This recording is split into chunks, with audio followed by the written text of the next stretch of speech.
The story begins with the hero talking about how he desperately wants to live. The first scene opens in the university hospital where the main character is being briefed about his medical condition. The doctor holds his diagnostic records and the patient's name is revealed to be Kim Isak. Unfortunately, Kim has a rare disease that has never been seen before, and as such, the doctor suggests that the illness will likely be named after him.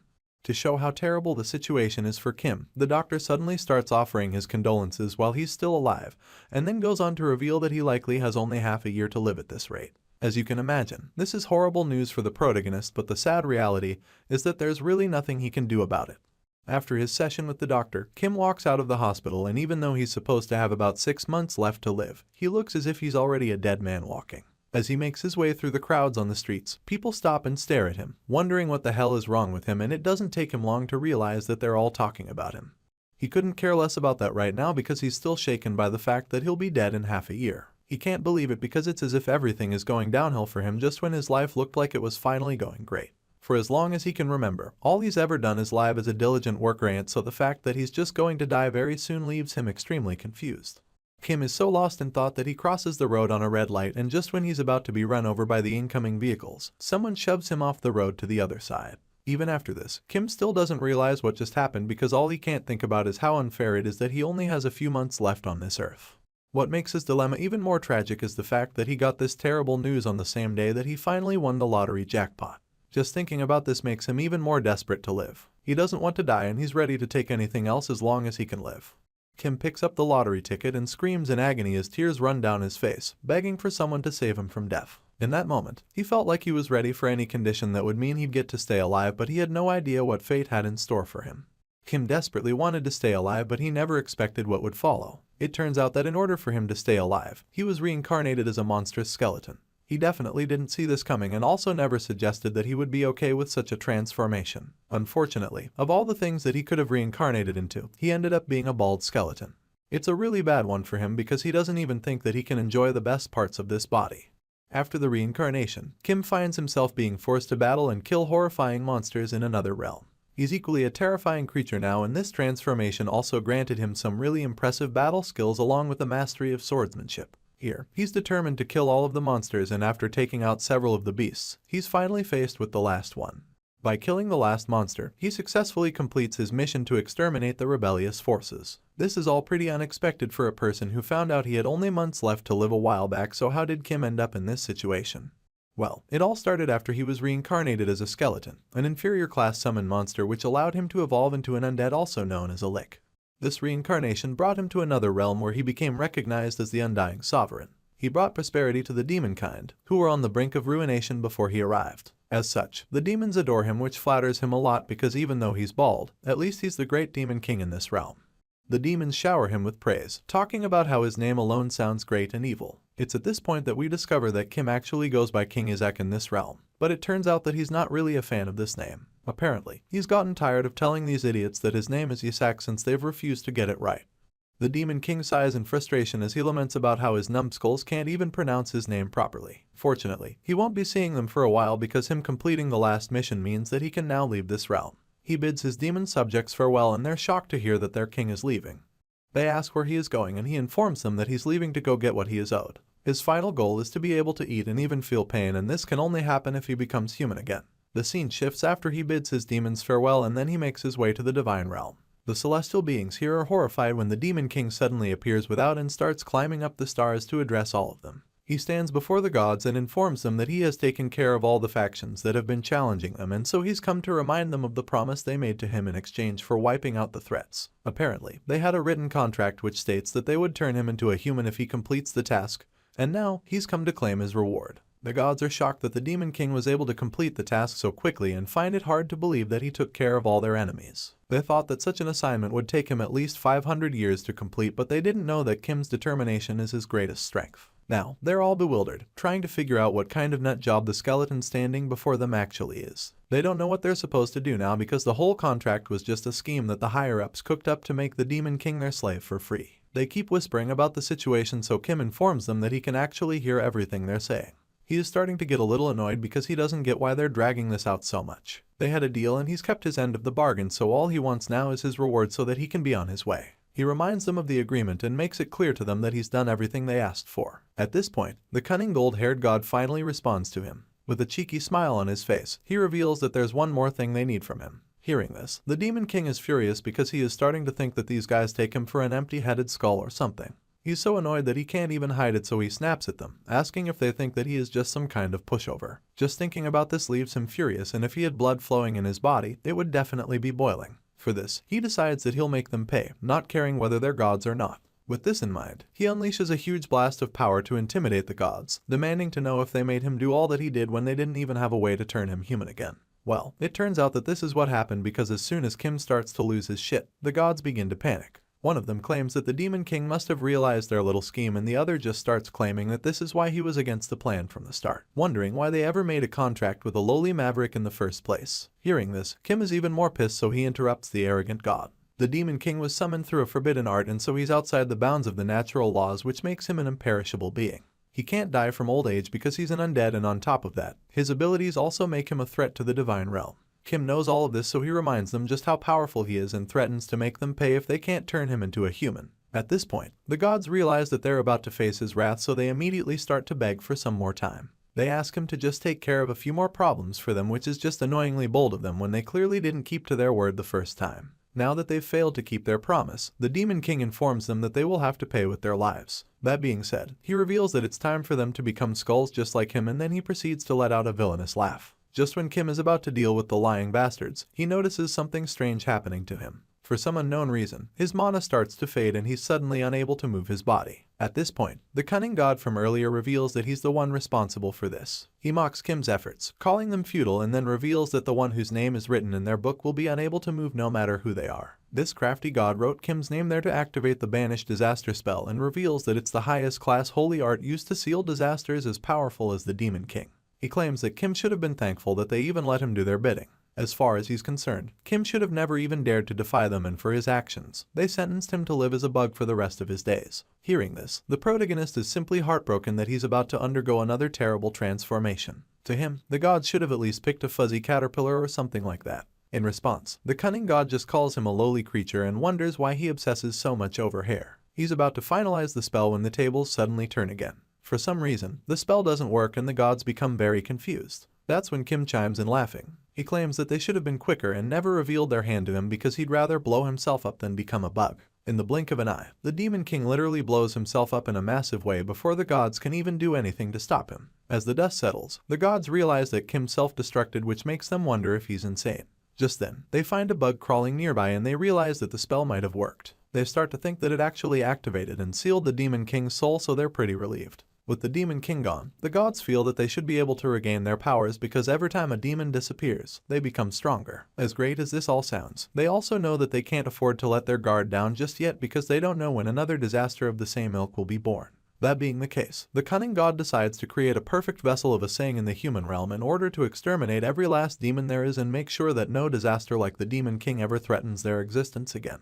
Hearing this, one of the junior gods asks the oldest one if he'll be okay because such a spell would exhaust a lot of his powers. However, he tells the guy not to worry about him and instructs him to select a proper soul to put in the body of the saint. As for the skeleton Demon King, who he believes is now a bug, he decides that he'll torture Kim for all of eternity. While that's happening, the scene shifts and everything goes dark. Here, Kim wakes up and starts to think that he might have lost his mind. He can't believe that he was conned by those gods and assumes that he must have gotten stupid because he was literally a brainless skeleton. Just then, the place becomes really bright, which catches him off guard. At first, he can't feel anything and figures that he doesn't have any hands because he's a bug, but then all of a sudden, he starts to feel some warmth and dampness before realizing that he actually has hands. Strangely, these are baby hands, and in that moment, he realizes that he has become human again, but he has no idea how. He remembers that those bastard gods wanted him dead, so the fact that he's still alive means that they messed up the seal somehow. While he's still wondering what the hell is going on, his thoughts are interrupted by someone who calls him the Holy One. The lady is so excited as she reveals that the saint has opened his eyes, and of course, our boy has no idea what she's talking about. The young man and the lady standing next to his cradle are surprised that he woke up from his nap already, and Kim quickly presumes that these guys must be his nanas or something, but the truth is that these guys aren't here to take care of him. They tell him that he needs to fall back asleep, and that's when he sees the baby bottle filled with poison. The man claims that the holy child needs to rest in peace, so it becomes clear that they're here to kill him at this point. Kim is horrified by this, but all he can do as a helpless baby is cry because he has no idea why he has to die again when he only just got reincarnated. The story continues with the evil nanny trying to force the bottle into Kim's mouth. Just when he tries to feed our little hero the poison, the baby turns his face to the side and literally uses his hand to shove the bottle away. The nanas are stunned when they see this and they can't believe it. They can't understand why the baby isn't eating, and while they're still trying to wrap their heads around this, Kim just turns to the side and pretends to fall asleep.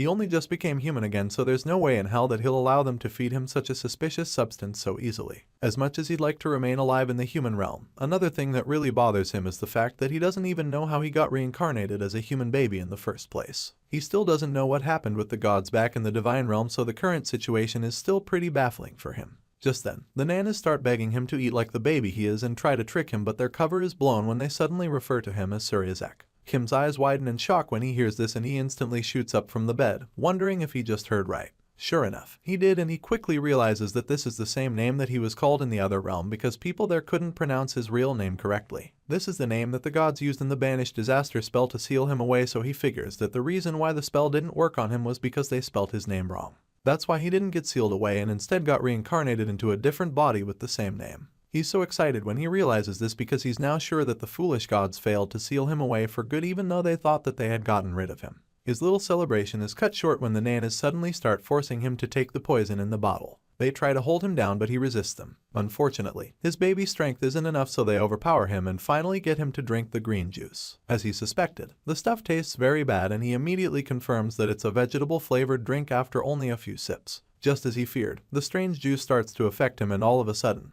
he can feel something ominous entering his body. His vision starts to blur and the last thing he sees before everything goes dark are the nanas' sinister smiles. The scene shifts after this and we're suddenly taken to the Holy Empire Hela Central East Temple. Here, we get to see the mastermind behind the assassination attempt on the baby. A shady-looking priest is seen walking down the hall as he thinks about how the baby must be meeting his end right about now. His thoughts are suddenly interrupted when another man talks about how lively he seems today. This blonde-haired noble is actually the emperor of the Holy Empire Hela, who goes by the name Alexander Heathcliff Hela. In response, the bishop and his priests bow to the emperor as they greet him and acknowledge him as the empire's son. Without exchanging pleasantries any further, the emperor cuts to the chase and bluntly asks the bishop what business he is coming here. In response, the shady priest quickly claims that they've come to greet the saint candidate of House Joshua. After all, the holy seer must be present in regards to the Holy One. The emperor doesn't seem to be a fan of these guys and he doesn't even bother hiding it. He feels that the bishop makes it sound like a burden by saying that he must be present because it's the saint. He suggests that there would be a serious problem if something went wrong again after the saint candidate was left in the Holy See's care. The bishop becomes very nervous when the emperor says this, but he decides not to admit anything and instead denies knowing anything about that. While he's still trying to deny this, someone suddenly barges into the room. The guard informs them that something bad has happened to the young master. Without wasting another second, the emperor and his guards start running to the young master's room. Alexander bursts into the room to check on his son and the nanas immediately reveal that the baby is completely fine. She talks about how cute he is and points to his plum belly. With a big smile on her face, she claims that the cute baby is such an angel. This is all really shocking because earlier, it looked like they were trying to kill him with poison, but now it's looking like they were just trying to feed him to death. Apparently, the poison didn't work because he's already drunk 15 bottles of the juice and nothing has happened. As you can imagine, the bishop who masterminded the whole thing is shocked when he sees this. He can't believe his eyes because he thought that the baby would be dead by now. The evil priest can't even wrap his head around it because the boy shouldn't be alive after drinking so much of the poison. After all, he knows better than anyone that the content of those bottles isn't just vegetable juice. Nobody knows how the baby survived, so let's rewind a bit and find out what exactly happened. Well, it all started a few minutes ago when the nanas gave him the drink for the first time. He started feeling dizzy and he could also sense the ominous energy entering his body. It was only after a few sips that he realized that it wasn't just any ordinary poison. It's actually holy poison, a devastating poison that destroys the holy power of the members of the clergy. It doesn't have any immediate effects, but because it's poison, it becomes deadly if too much accumulates in the body. With that being said, the fact that he drank 15 bottles already without being dead is just insane. Well, it turns out that there's a small tweak regarding the poison. Apparently, the poison is made from the mana of demons, so as a former demon king, this is just perfect for him. Giving things made from mana to a demon like him is amazing for him. He decides that he'll eat up all of the poison because as far as he's concerned, it's mana baby food. He likes it so much that he starts asking for more and the clueless nanas just keep pumping him with the poison, thinking that they're getting closer to killing him. The baby enjoys it so much that he literally gives the baby a thumbs up while drinking it. The mana absorption is perfect for him and after he's done with it, He starts to think about what he needs to do from now on and decides that he needs to enter the world beyond the conscious mind. Kim wants to explore the deepest part of the unconscious world and get to the source of it so that he can create the mana core. He believes that this place is safe for him, so he gets right to absorbing the mana that he's been fed with. Our boy starts by putting the mana that he absorbed into the mana core since he needs it to be able to use magic later. As such, he starts preparing, but then all of a sudden, a huge explosion ruins everything for him. He's so shocked because that wasn't supposed to happen. After the explosion, he sees a bright white light revealed, which leaves him pretty confused. As far as he knows, a mana core should be one of the 3 primary colors, so he doesn't get why it's white. Besides the color, he feels that there's even a bigger problem, which is the fact that so much power is contained inside the small core that isn't even fully formed yet. It's pretty baffling, but it's also good for him because it appears that the result of his mana absorption is even beyond his expectations. He attempts to go closer to the powerful mana core, and with each step, all he can do is wonder just how many blessings were crammed into this young body of his. He's so impressed and feels that he might even be able to become a much greater monster than he imagined if he manages to grow with this power. As he finally reaches the bright white core, he sees his new name, Isaac, boldly written on it, and without any hesitation, he pushes the survive button beneath it. It reminds him of the desperate desire to survive that was engraved within his soul. Back in his previous life, he wanted to survive no matter what, and in the end, that became the genesis of the Skeleton King. That made him able to create special original buffs and skills. And now, those skills were inherited by this new baby body, which is absolutely amazing for him. Back in the human realm, we see that baby Isaac is now fast asleep, and the evil nanas are anxiously watching him to confirm if he's finally dead after pumping him with several bottles of poison. After staring at him for a while, the lady tells her partner in crime to check the baby and confirm, but Isaac suddenly raises his hand in his sleep, which almost gives the nanas a heart attack. To their surprise, he literally asks for one more bottle of the green juice, requesting that it be stronger than all the ones before. The flashback scene finally ends and we're all caught up with the present. Now, Alexander is in the room as well, and he's pretty relieved to see that nothing bad happened to the child. If only he knows that the saint nearly got assassinated not too long ago. While most people around are relieved, the bishop is extremely nervous now. He notices Isaac staring at him from the cradle, and this makes him very uncomfortable. He knows what the evil priest was in on his assassination attempt, but he decides to play it cool. He feels that he can't afford to be suspicious no matter what, and decides that it's best to just keep a smile on his face and act like he has no idea. So, he does just that and starts smiling all of a sudden, which also manages to piss the bishop off. He's furious that the baby is still laughing because he expected that the child would have been dying as he coughed up blood. The scene shifts and we're taken a few days back at the headquarters of the Holy See. Here, someone reveals that whoever becomes the saint will possess the Holy Empire, and while most people in the story are okay with this, there are those who are not too happy about it. A certain long-haired character is particularly irritated by the thought of those pesky noble families having declared that one of their children to be the saint. He complains about this to the bishop, who seems to be one of his loyalists. The priest tells him not to worry and assures him that they're dealing with the other saint candidates. Hearing this, the man is pleased, but then he also admits that he heard a very unpleasant rumor earlier. Apparently, he also found out that a saint candidate appeared from House Joshua, and he's very annoyed just thinking about it. He's so pissed that he almost crushes the wine chalice in his hand. He knows that House Joshua is the emperor's right hand, so that's some really tough competition. The bishop gets really nervous at this point, claiming that there's nothing they can do about it because he feels that the baby died before they got there. This desperate noble is actually Harry Barrett, the cardinal and head of House Barrett. He reveals that he acted first to ensure the child's death, but now he needs someone to verify the corpse for him. Harry made an attempt on the child's life because he wants to make sure that the saint can only come from his house. As the flashback ends, we see the bishop boiling in anger as he sweats profusely. Lord Barrett told him that the child would be dead, so he doesn't get why that's not the case. The situation is bad for him at the moment because he knows that he can't go back to Harry with such bad news. Alexander admired the boy in his cradle, pointing out his shiny platinum blonde hair, which is the same color of hair that the emperor's found had. He expects the bishop to agree with him, but the priest just tries to advise him against such blasphemy. At this point, Isaac realizes that the man standing above his cradle is the emperor, and he's so taken aback. Alexander continues to admire the child, claiming that he even looks closer to God than the current pope. That being said, he concludes that Isaac must be the final saint candidate, and the moment he says this, our boy is absolutely stunned. He had no idea that he was the saint candidate, and he's finally starting to understand what's been going on. As you can imagine, the bishop isn't happy to see that the emperor is already favoring this child, and so he decides that he can't let it be. With this in mind, he comes up with a mischievous plan and requests permission to inspect the child. Alexander is reluctant to let this happen, so the bishop insists that something is odd about the boy, claiming that there's no way a baby could finish all that vegetable juice. Still, the emperor doesn't get what's so strange about that. While the bishop is working hard to execute his plan, our boy just lies there, wondering how he could be the saint candidate when he was literally the demon king not too long ago. The priest once again requests permission to inspect the child, but the emperor tells him that he can only proceed when someone from House Joshua arrives. At this point, the bishop becomes desperate, and while he's still trying to convince the emperor, our boy accidentally releases some demonic energy from his body. The moment that happens, he already knows he's busted, and sure enough, the sharp bishop senses the demonic energy. He informs the emperor of his discovery and suddenly becomes really confident that he'll successfully ruin the child's chances. Isaac sees the twisted look on the bishop's face and instantly realizes that the bastard noticed what happened.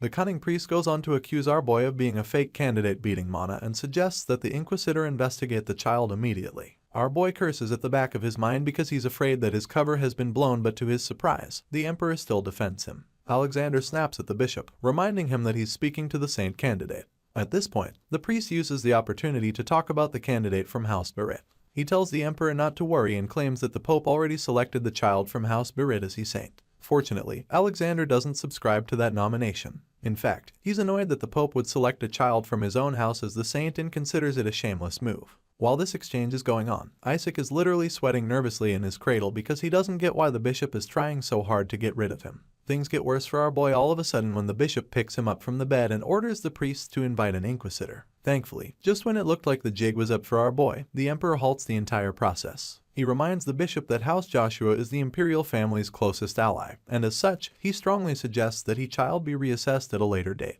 In response, the crafty bishop claims that he understands, but the look on his face suggests that he has no intention of changing his plans. While still holding Isaac in his arms, he reveals that he spoke to the pope earlier, who mentioned that he would hold the ceremony of investiture for the crown prince only after the saint's selection. This news comes as a big blow to the emperor because he immediately realizes that the pope doesn't plan on officially recognizing his son as the prince unless he agrees with his saint choice. This is a tough spot for the emperor because now he has to choose between this child that he deeply admires and his own son. Still in disbelief, he asks the bishop if this is truly the Holy See's intention, while our boy just concludes that the priest is a son of a bitch. Seeing just how much politics is involved in the whole thing, Isaac starts to feel like he doesn't even want to be the saint candidate anymore. It's clearly way too risky for him, and it would only be a matter of time before his true identity is revealed. Seeing how unsettled the emperor has suddenly become, the bishop offers another proposal, suggesting that they can just inspect the child right now and avoid having to engage in extremely dirty politics later on. The priest suggests using the holy exorcism arts, claiming that the child will be unharmed if he's a normal human, but he also makes it clear that Isaac will be exterminated if he turns out to be a demon.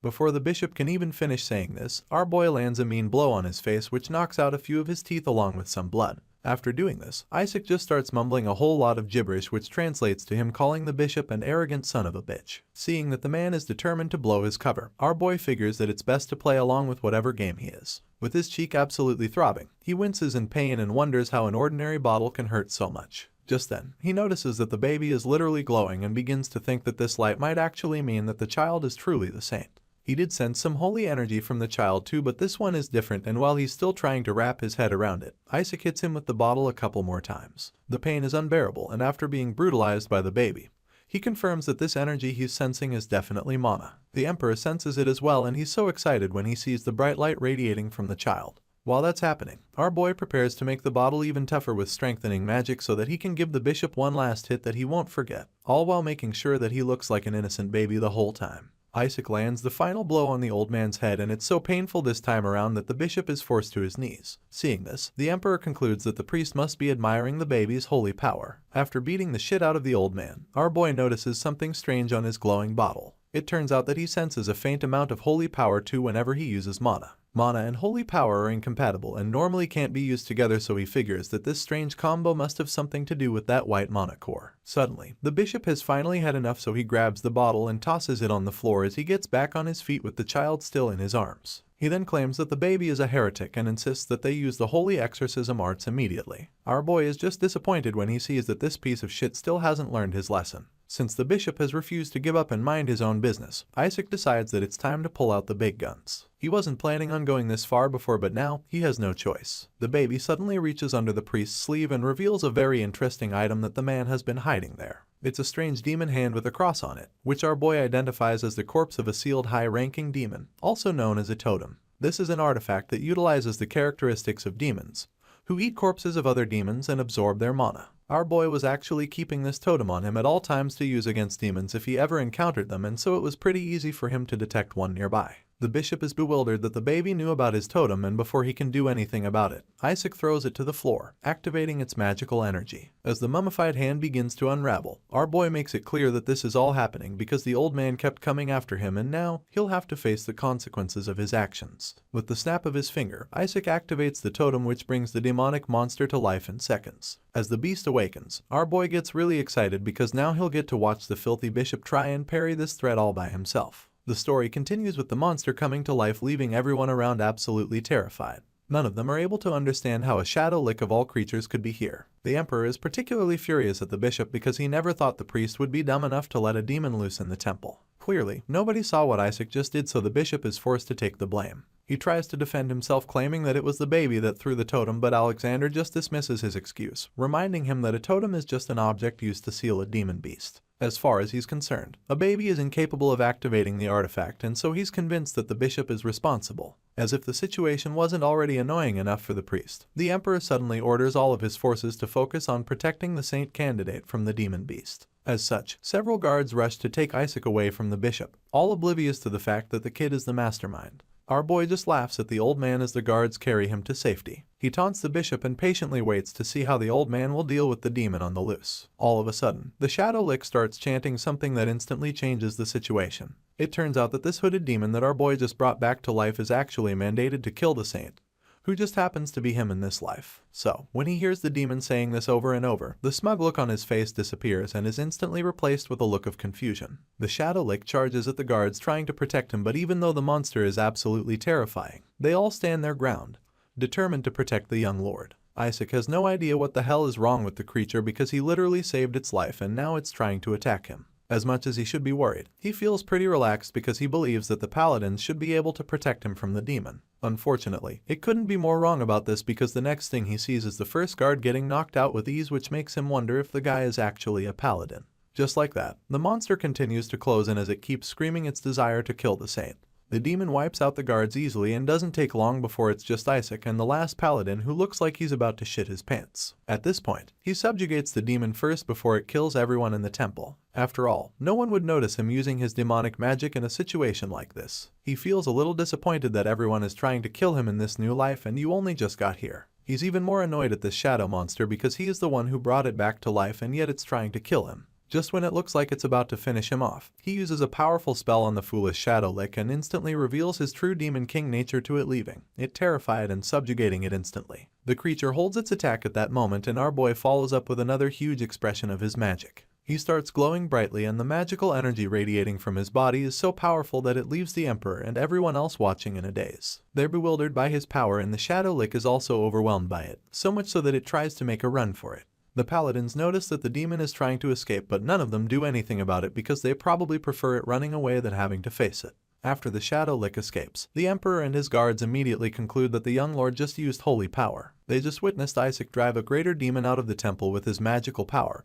and this just makes Alexander even more endeared to him. The guards surround the child and begin to shower him with praise. The one carrying him claims that the boy is so amazing at such a young age, and the other states that it's just the kind of thing expected of the young lord. While they're all drooling over him, the baby in question suddenly notices his glowing with even more magical energy and he finally realizes that this is actually holy power. It's really baffling for him because this can only mean that he's run out of mana. Either that's the case or this strange body is somehow turning his mana into holy power. Isaac isn't too happy about this development because he doesn't know how he's going to accumulate mana now, and that might be a problem because the Holy Empire already lacks mana. While he's still pondering on this, the bishop regains consciousness. The guards try to help him up but he just snaps at them and keeps trying to go after our boy. He insists that the child is a heretic that uses the powers of demonkind and he's furious that such a person made it into the Holy Empire. Even after everything that has happened, this bishop is still determined to prove that the kid is not the true saint. He's ready to do whatever it takes to make sure that the emperor agrees with the pope's choice, so he offers to prove that Isaac is a demon and uncover his real identity with an exorcism. As you can imagine, the emperor has had enough of the priest trying to discredit the not-so-innocent baby. He's pissed that the bishop is accusing the saint candidate of being a demon, and on top of that, Alexander still thinks that he's the one that let the greater demon loose in the temple. With everything that has gone down today, the emperor makes it clear that he will not let this matter go. Right now, he doesn't even care if the old man is from the Holy See. Seeing how mad Alexander is, the bishop begins to panic because he knows that it won't take long for him to find out about the infiltrator if he becomes suspicious. If that happens, then the Holy See could also be in trouble, so this cunning priest decides that he must do anything to take responsibility for what happened so that he can protect his family, even if it means that he'll be executed. The only way you make sure of this is by killing the saint candidate of House Joshua and taking the fall, and he's determined to do this. With this in mind, he activates his blood spirit animal and charges at the baby. Our boy sees the incoming attack, but he's not bothered in the slightest. In fact, he just looks disappointed that the dumb bastard is finally showing his true colors after so long. He also finds it really shameful that the bishop even thinks that he can kill the former demon king with such a weak attack. Well, this is what our boy is feeling until he suddenly remembers that he no longer has any mana left on him. His eyes widen in horror as the realization hits him, because now it's almost too late for him to do anything or come up with another plan. All he can do now is watch as the massive wolf monster charges at him with blistering speed. Just when it looks like his time in this body might finally be up, a magical attack comes out of nowhere and incapacitates the bishop. Our boy is surprised to see this because he has no idea where that counterattack just came from. While he's still trying to process what just happened, a white-haired figure appears, demanding to know who dares try to lay a hand on the direct lineage of Joshua. It turns out that this guy who just saved our boy is actually Rilai, the seventh son of House Joshua, who came just in the nick of time with the other knights. Seeing that the bishop was responsible for the assassination attempt, Rilai orders his execution. The bishop tries to resist, but the Joshua knight sees him immediately, so he just starts begging until he's dragged out of the scene. As for all the others in the temple, Rilai instructs them to show their manners, so they all bow down to pay respect to the young master of House Joshua. Afterward, Rilai apologizes to our boy for taking so long, and the kid is just amazed by the fact that the Joshua Knights are even better than the Imperial Knights. The seventh son reveals that he brought a little present for Isaac, and even before it's revealed, our boy starts wondering if it's gold. Unfortunately, it's not gold, and it also happens to be the worst present they could have gotten him, because it's literally a figurine of the Skeleton King being beheaded. As if that's not already disturbing enough, Rilai reveals that they also have a figurine of the Demon King being burned to death. That's not even the worst one, because there's also a figurine of the Saintess crushing the Skeleton King. As you can imagine, our boy would very much prefer to pass on these presents because they might actually give him nightmares if he keeps them.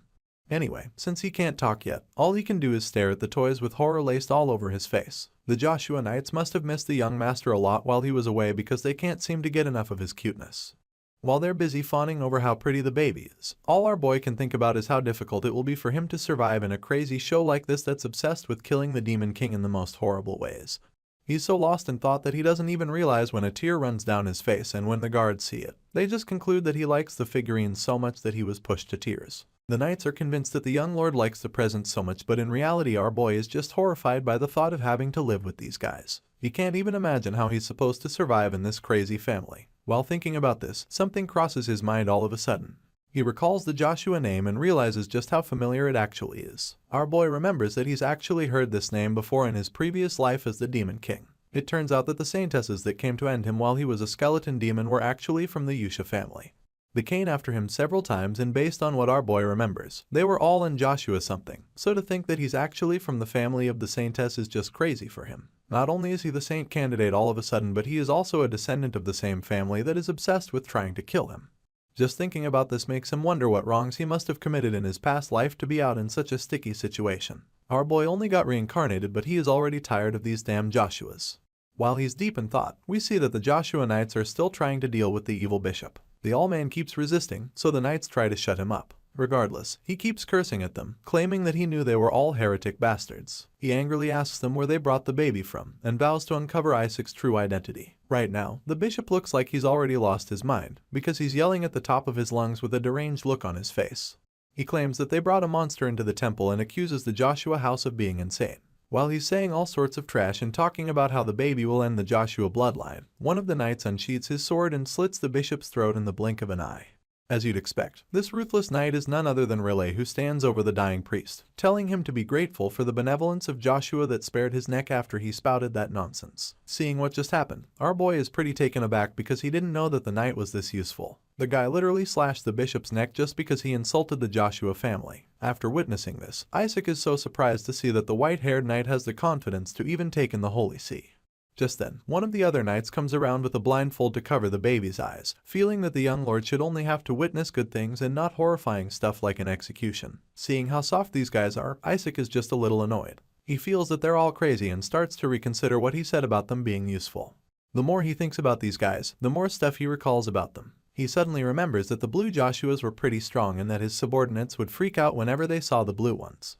The knights in question are still trying to make the baby interested in the figurines, which just pisses him off. Before he can get any more frustrated, the emperor chimes in, stating that his family owes this baby a debt. After all, he literally just aced the temple from a deadly shadow lick. With this in mind, he calls on Sir Rilai, asking him to tell the head of House Joshua that the imperial palace wants to raise the boy. Surprisingly, the white-haired knight doesn't agree with this idea. He feels that Alexander jokes too much, and while he's dismissing the suggestion, Isaac gets all excited by the idea of being scouted by the imperial palace. Seeing that the young knight doesn't look forthcoming, the emperor tries to convince him otherwise, reminding Sir Rilai that the Holy Empire will target the boy internally and externally. While it's true that Joshua is powerful, Alexander doesn't think that the Blue Faith, the current knights of the house, have what it takes to protect the child. The seventh son is taken aback by this, and for a second he is left speechless. This statement makes our boy very curious, and he begins to wonder what the emperor is talking about. Isaac leans closer so he can listen properly, and that's when he hears the emperor say that the Pope will disapprove of the boy. The color of his hair is symbolic of the ancestors of the Holy Empire, and that's not even the worst part, because the Skeleton King seems to be after the next saint candidate. All of this sounds pretty baffling to our boy because he's literally the Skeleton King, and if the emperor is right, then it means he would have to be afraid of himself, which doesn't really make any sense. His thoughts are interrupted when he suddenly hears Sir Rilai apologizing to Alexander a second time. Apparently, nothing the emperor just said is enough to change his mind, so he politely insists that the child be raised by House Joshua. Isaac is surprised to hear this, and he's even more surprised when Sir Rilai confidently states that Joshua can deal with the Pope and the Skeleton King. He has a strong feeling that the previous Saintess Melissa would be very happy if they're able to meet the Skeleton King again, and the Emperor agrees with him. That being said, Sir Rilai goes on to say that he couldn't possibly leave the direct descendant of the sentence Melissa in the Imperial Palace. While the knight is trying to make its point, our boy is taken aback for a second because he recognizes this name and remembers that he actually fought a certain Melissa right before he went to the Divine Realm.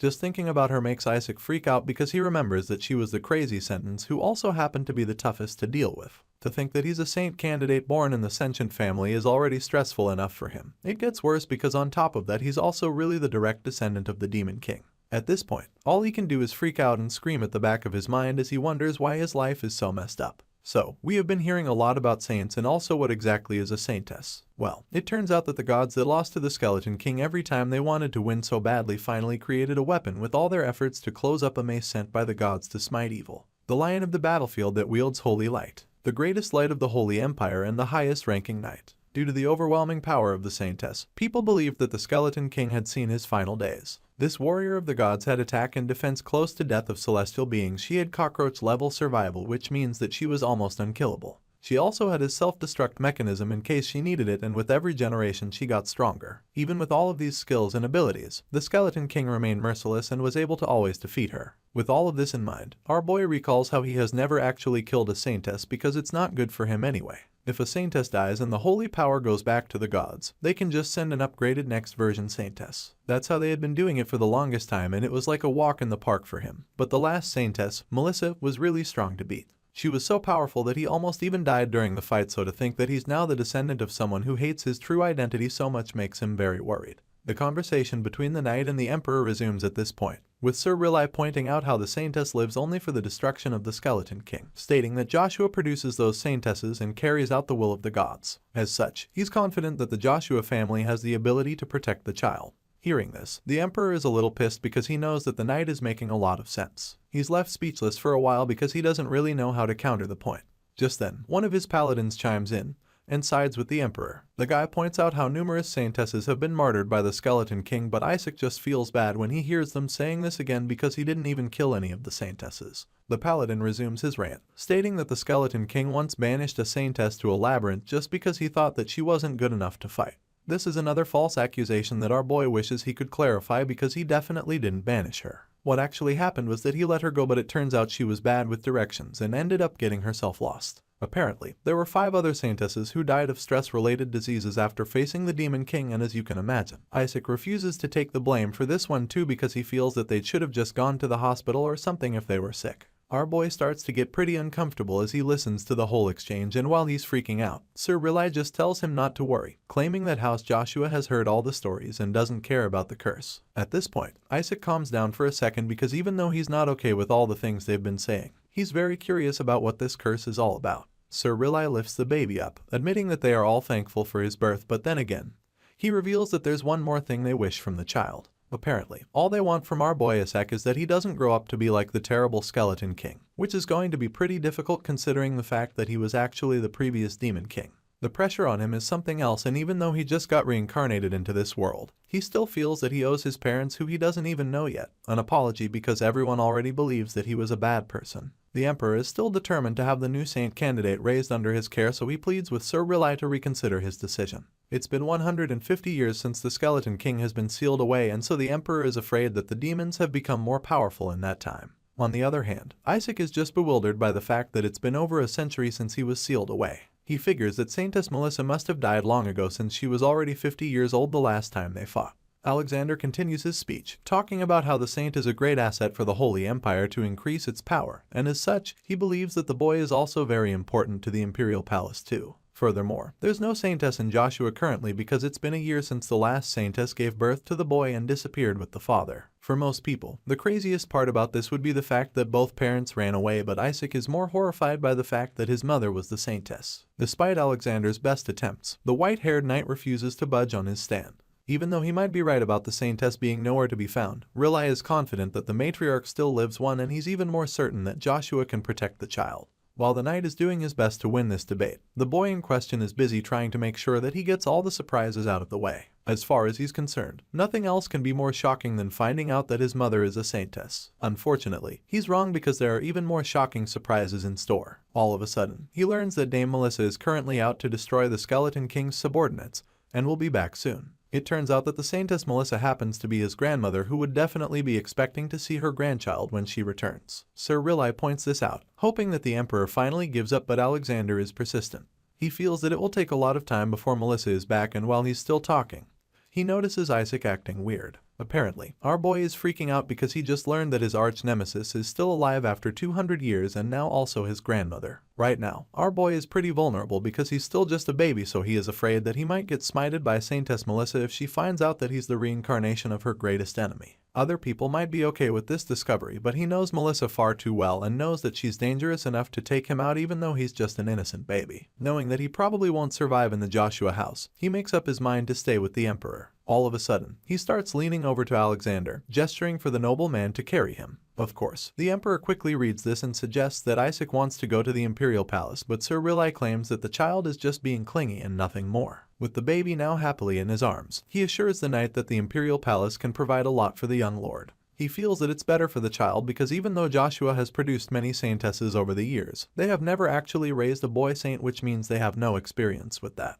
Unfortunately, Sir Riley isn't ready to let go of the child just yet. He pulls Isaac back and claims that the boy will grow up to become an exorcist knight that vanquishes evil. And since House Joshua is a family that raises the greatest exorcist knights, Riley is confident that the kid is in good hands. As for Isaac being the first saint ever, the knight reminds Alexander that the imperial family has no experience with that either. At this point, both men are desperate to keep the child and they start to forget their manners. They start dragging the kid like a toy, and our boy concludes that they're all crazy. The paladins on the side are extremely worried that the baby will be hurt real soon. Both men are fighting to decide the boy's future, but they don't even know that he's already made this choice. Isaac wants to go to the Imperial Palace because he wants to survive, and on top of that, he has been sensing the light of survival from the Emperor since they first met. With this in mind, he radiates the light to reveal his decision, and the Emperor is glad to see that the young lord made the wise choice. The scene shifts and we catch up with the bishop, who is about to be executed. The old man claims that he's innocent and insists that the child used mana, which means that he's a spawn of the demons. Unfortunately for him, the hooded men that he's kneeling before don't seem to agree with him. They remind him that holy power is from the gods themselves, and going by what he just told them, he's suggesting that the gods gave holy power to a lowly demon. Such a statement is blasphemy, so the leader of the group takes out his sword and advances toward him, which leaves the bishop terrified. He tries to explain that it was mana he saw and not holy power, but the executioner isn't any less upset. He reveals that the holy city calls that kind of talk blasphemy and then proceeds to take the bishop's head off with his sword. The leader of these hooded figures suggests that they form another assassination squad, but the young one feels that there is no need, since the emperor will want to take the child. He believes that they will have plenty of opportunities in the Imperial Palace. As the meeting goes on, our boy starts to sense that someone somewhere is talking about him, and that's when one of the hooded men concludes that the child will not survive this time around. The scene changes, and the next thing we see is that our boy is currently on his way to Joshua for some reason. He's being carried back there in a heavily guarded carriage, but he has no idea why that's the case since he clearly chose to stay in the Imperial Palace and not House Joshua. Well, it all started a few days ago, back in the temple when the Emperor and Sir Rilai were desperately fighting over who would get to raise the saint candidate. In the scene, Sir Rilai starts giving off a really blinding light, and the boy can only wonder why it's so strong. He is still in the middle of a debate, and then all of a sudden, the white-haired knight starts talking about how Joshua isn't a good environment to raise the child. He feels that the Emperor must think that they're a house that only houses monochores and the corpses of demons, but he wants to prove him wrong. Isaac watches carefully and starts to recognize this light as the survival origin shining. This would mean that he stands a better chance of surviving in Joshua than in the Imperial Palace. The knight claims that the most precious thing they have is the body of the Skeleton King, and when Isaac hears this, he's so shocked. He can't believe that they have his body. As far as he's concerned, the knight should have started with that because that's definitely enough reason for him to follow them to Joshua. In the blink of an eye, he changes his mind and starts leaning over to Sir Rilai, and just like that, he finds himself being transported to Joshua. During the journey, he looks out the window and starts to feel like he's giving up his life in the palace to go to the military, but then again it can't be helped since this will help him regain his old body. His old body is one that he refined and accumulated mana in, so much mana that it's enough to fight against the gods even.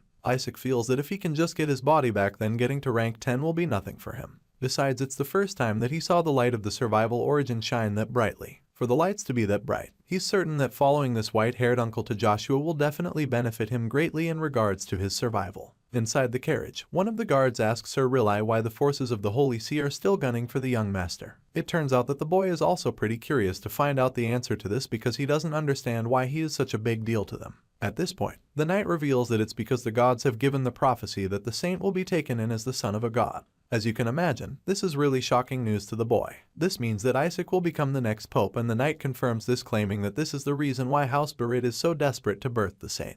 Isaac starts to freak out a little thinking about what he just heard. The Pope happens to be the strongest cleric who uses rank 10 holy spells. He is practically the king of all clerics and paladins, and an absolute being whose power rivals even that of this holy empire's emperor. House Berit, happy birthday to the Pope for 4,000 years. But now that the Pope's position will be taken by a saint, it's understandable that they would be up in arms as well. Just then, the two men in the carriage are interrupted when the driver comes around, informing them that they've encountered a problem even though they've arrived at the duchy. Apparently, the gate is being blocked by a few guards led by a ginger-haired fellow who tells the visitors that they will not be entering the duchy. Sir Rilai is furious when he hears this, so he jumps out of the carriage as quickly as he can to give the guys out there a piece of his mind. The white-haired man is extremely angry at David and dares to say that they do not recognize the insignia of House Joshua. At this point, it's pretty obvious that these men are intentionally blocking the way because they actually know that these travelers are from House Joshua. The reason why these guys are not going to let them enter is the fact that they need to eliminate the child when they inherit the blood of the saintess. In the blink of an eye, these guards are revealed to be powerful demons who set this trap to intercept the knights and kill the baby. When the paladins realize that they're being ambushed by demons, Isaac is extremely annoyed, and not just because they're wasting his time, but also because he clearly remembers putting a ban on attacking human territories while he was still the Skeleton King.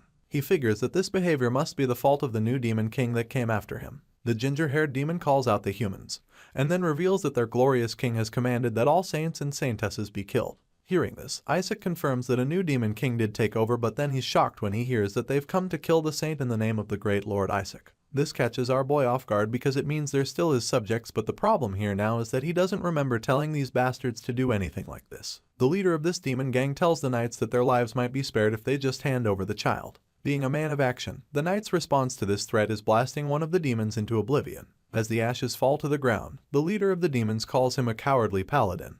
But he finally speaks up and promises the guy that he won't be dying an easy death from speaking such nonsense in front of him. He points his glowing sword at the demons and sternly tells them to listen closely. Sir Rilai vows that Joshua will destroy all evil for the sake of protecting all the small things in this world. And just like that, all the other knights of the Blue Faith follow his lead and lift their sword. They vow to chase the demons to the ends of hell and destroy every last one of them, including their wicked Skeleton King, who is now forcing his subordinates to their deaths just because he wishes to escape morality. Of course, the demons are pissed that the humans would insult their demon king Isaac like that, so they charge at the knights to begin the battle, claiming that everything they're doing is for the demon king's revival. As soon as Sir Rilai sees the attack coming, he jumps out of the way with the child before the demons can get to them. The knight begs the young master to forgive him for the chaos, but all our boy can think about right now is who the hell is impersonating him. The knight carries our boy to safety and then hides him in a bush to keep him safe. He tells Isaac to wait there for a while and then creates a protection barrier around him. Our boy runs his hand on the shield and realizes that even high-ranking demons won't be able to break through it, so he admits that it's a pretty impressive spell. The fact that nothing from the outside can get in also means that anything inside the protection barrier can't get out.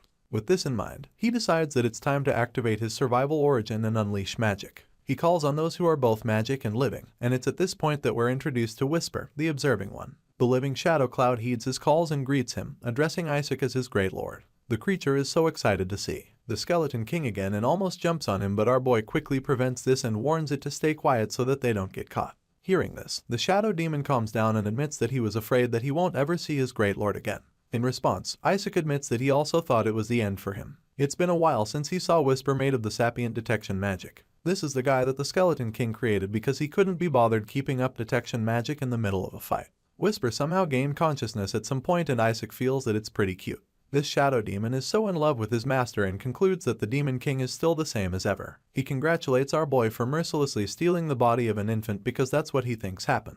Of course, our boy doesn't really appreciate this assumption, but Whisper doesn't seem to care. He's quite pissed that those dirty bastard gods dared to touch his master and put him in a disgusting baby's body. At this point, Isaac gets fed up with the blabbermouth, so he tells Whisper to just focus on looking for enemies. Without any hesitation, the demon initiates enemy detection. He checks the 100-meter radius in his current state and finds out that there are a total of 88 enemies that are all demons. That's a lot of enemies, but Whisper is confident that none of them will be able to lay a hand on the Great Lord. On the other hand, our boy is a bit worried that there are that many because it's almost like they're trying to start a war. Isaac feels that it will be troublesome if the security in this territory increases. It will be even more difficult calling for his subordinates as well. At this rate, he is afraid that he has no choice but to deal with them himself before they're noticed by House Joshua. Even if he has to use all the mana he's accumulated until now, our boy is determined to deal with these enemies. While he's still bracing himself to join in the fight, Whisper suddenly senses something strange. It turns out that the enemy count decreases to 51 so quickly. The shadow creature reveals that the enemy forces are rapidly being culled. The number drops to 31 in a flash. At this point, even Isaac is alarmed because he doesn't even know how that's happening. While he's still trying to wrap his head around that, Whisper informs him that the count has dropped to 13. We get to see what's going on the battlefield. There, one of the paladins calls out to Sir Rilai, warning him that something seems to be coming their way. At this point, the white-haired knight orders his men to take up a defensive formation. There are only 4 demons left on the battlefield, so they try to retreat. Just then, Whisper arrives at the scene, so they assume that their comrade has come to join them so that they can kill the saint today. They start chanting, but just then they think that reinforcements have arrived to help them out. Whisper annihilates them completely. The human warriors are stunned when they see the Shadow Lick helping them wipe out the demons. Isaac is so excited that he could join in the fight, but then all of a sudden, everything goes south when the Shadow Lick from before appears and starts threatening the Joshua Knights for daring to touch his master. He grows so big all of a sudden, and when our boy's eyes what he's up to, he's so shocked because that's the last thing he expected. He roars at the knights, telling them to forfeit their lives, and this sends our boy into a state of panic. He wonders what the hell is wrong with the Shadow Lick, and then turns to the knights, scolding them for trapping him in the body of a lowly child because that's what he thinks happened. Since Isaac was the one to free him, all of Shadow Lick's twisted affection for him suddenly exploded. The Joshua Knights are so terrified because they have no idea what the hell is going on, and that's when the Shadow warns them not to even look at the boy with their disgusting eyes. He threatens to tear their eyes out if they even think about looking at Isaac. At this point, you would think that our boy's cover has been blown, but it turns out that the humans aren't able to understand the Shadow Lick because he speaks a different language. Our boy enters the scene and realizes that this bastard has figured out that he's the Skeleton King. It's annoying, but he also admits that the guy's effort in following him is commendable. As you can imagine, the Joshua Knights are not intimidated by the massive Shadow Lick. Sir Rilai orders his men to prepare for battle, and they do just that. Meanwhile, Isaac is afraid that this Shadow Lick will destroy his lifeline, which is his super rich mana core. He tries to relay the message, but it just comes off as babbling, and Sir Rilai can't understand him either. The white-haired knight tries to comfort the young master, telling him to stay calm while he resolves the threat. He's interrupted when the Shadow Lick starts laughing all of a sudden. The big black creature is so excited that his master has finally recognized him. Seeing this, one of the other knights becomes pretty nervous because he's afraid that the Shadow Lick is displaying hostility. Just as they suspected, the creature suddenly charges at them, but it's not actually trying to kill them right now. Its main target is Isaac because it wants to save the boy from the seal. Before Sir Rilai and the others can even do anything to intervene, the Shadow Lick reaches Isaac. Our boy then orders the creature to start by breaking the protective barrier, which it does easily in the blink of an eye. Once Isaac is out of the ball, he follows up by telling him to stop messing around and get some rest. The Shadow Lick is so shocked when he receives the command, but there's really nothing he can do, so he obeys and finds himself sucked back into the totem. As you'd expect, the knights are absolutely dumbfounded when they see what just happened, and as the demon hand falls to the ground, they realize that this little kid just totemized a demon kin. The scene shifts after this, and the next thing we see is a big celebration for the young lord. The knights announce to everyone that Isaac totemized a demon the first try, which makes them conclude that he is absolutely incredible. He used a holy spell that only those who are at least as powerful as a saintess or cardinal can use. At least that's what they think. The truth is that our boy actually used mana, but Sir Riley is convinced that it was a holy spell of totemization. However, he also finds it off that he can't feel any holy power from the kid. The seventh son is really torn about the whole thing, but most of the other knights aren't concerned. For all they know, they just witnessed the young lord's true worth revealed during a time of emergency. Another thing that Riley finds pretty suspicious is how the Shadow Lick rushed toward Isaac earlier. He feels that the creature must have felt endangered and rushed to remove the source of the power. The white-haired knight is very suspicious about everything, but the other paladins are so obsessed with the boy, rambling on about how he is definitely the saint.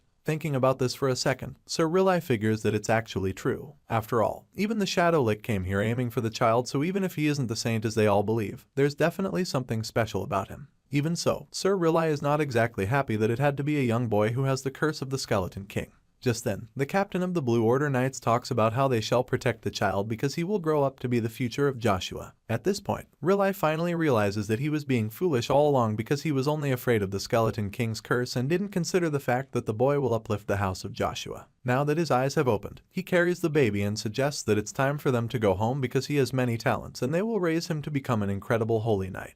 Isaac is pretty okay with not even becoming a knight because all he wants is for them to give him back his body when they get there. The knight vows to protect the boy no matter the cost, even though it's pretty clear that he won't live very long, which shocks our boy. He is confident that the boy's name will be spread far and wide across the continent.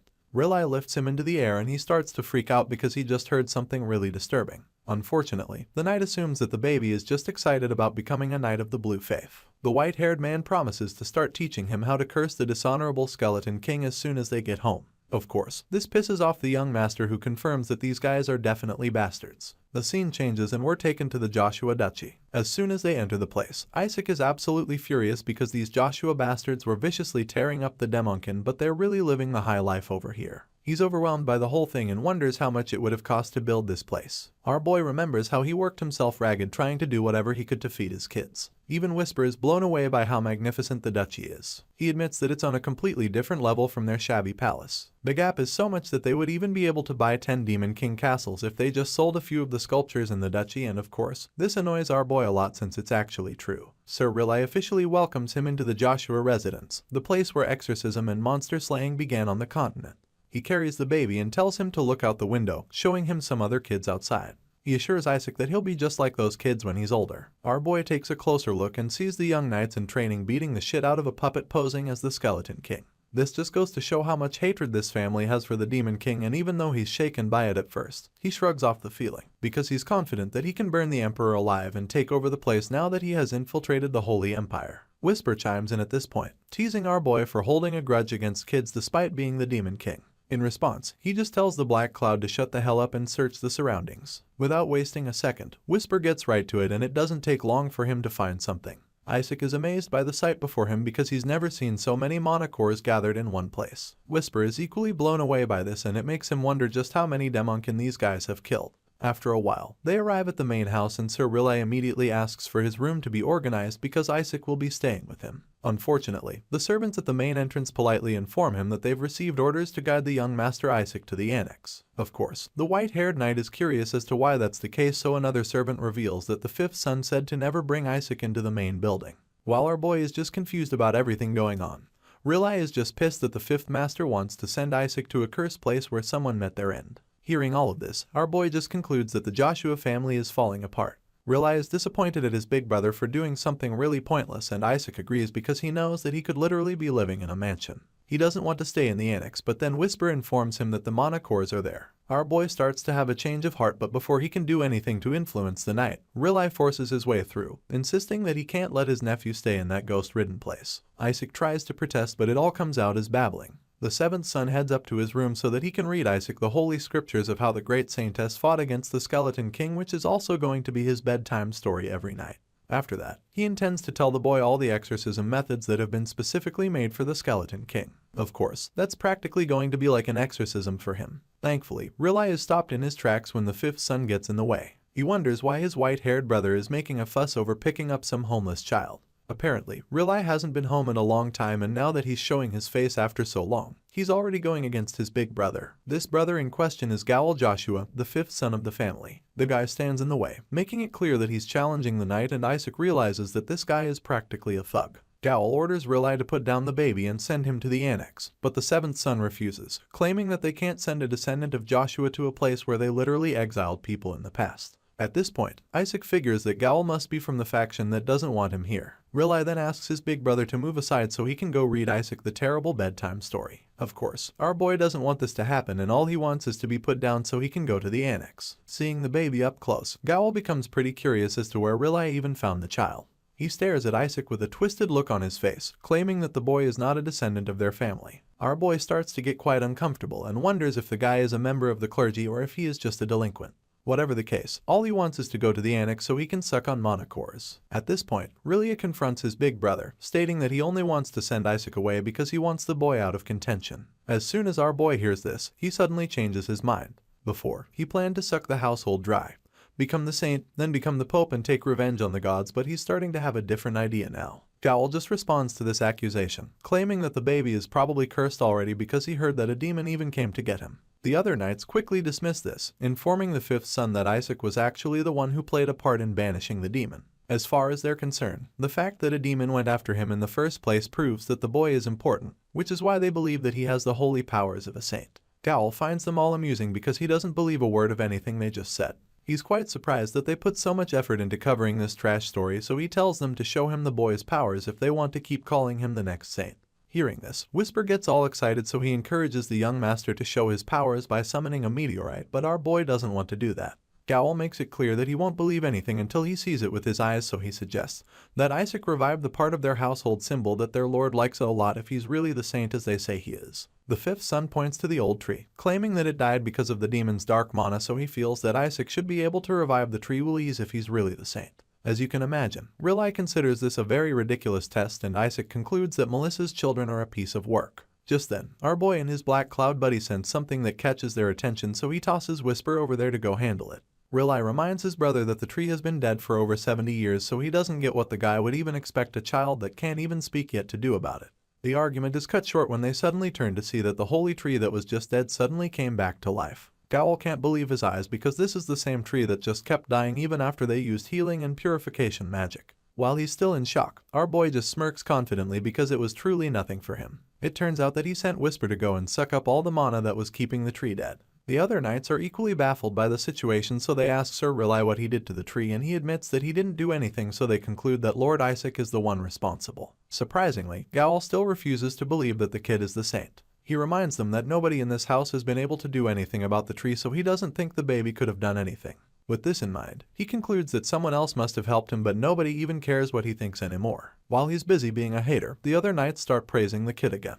Gowl gets annoyed and accuses Riley of being responsible. He feels that the guy got the help of the saintess and made it look like the baby did it. Gowl starts to lose his shit and Riley keeps denying it, but the fifth son is convinced that they're using tricks on him. Riley points out how it's practically impossible for him to have met the saintess, and his tension keeps rising. Our boy starts to think that Melissa should focus more on her household instead of vanquishing demons. Taking a closer look at the fifth son, Isaac notices that he doesn't really look like Melissa. If anything, he's Riley's half-brother because he looks a lot like that bastard Pope. Gowl finally loses it, furious that Riley brought the boy here as the next saint candidate when he knows that they already have a candidate in the house. Our boy had no idea that there were other candidates in the family and figures that Gowl must already have a favorite. Whisper finds this all really exciting, so he encourages Isaac to compete with the other candidate. But our boy is more worried that the other candidate might be very wicked if Gowl is the one backing him up. Riley responds to his brother's rant, suggesting that Gowl leave Isaac alone since he's the son of their eldest brother and also has the right to lead this house. The fifth son almost feels insulted by this because he has no intention of letting the son of his cowardly first brother who ran away lead them.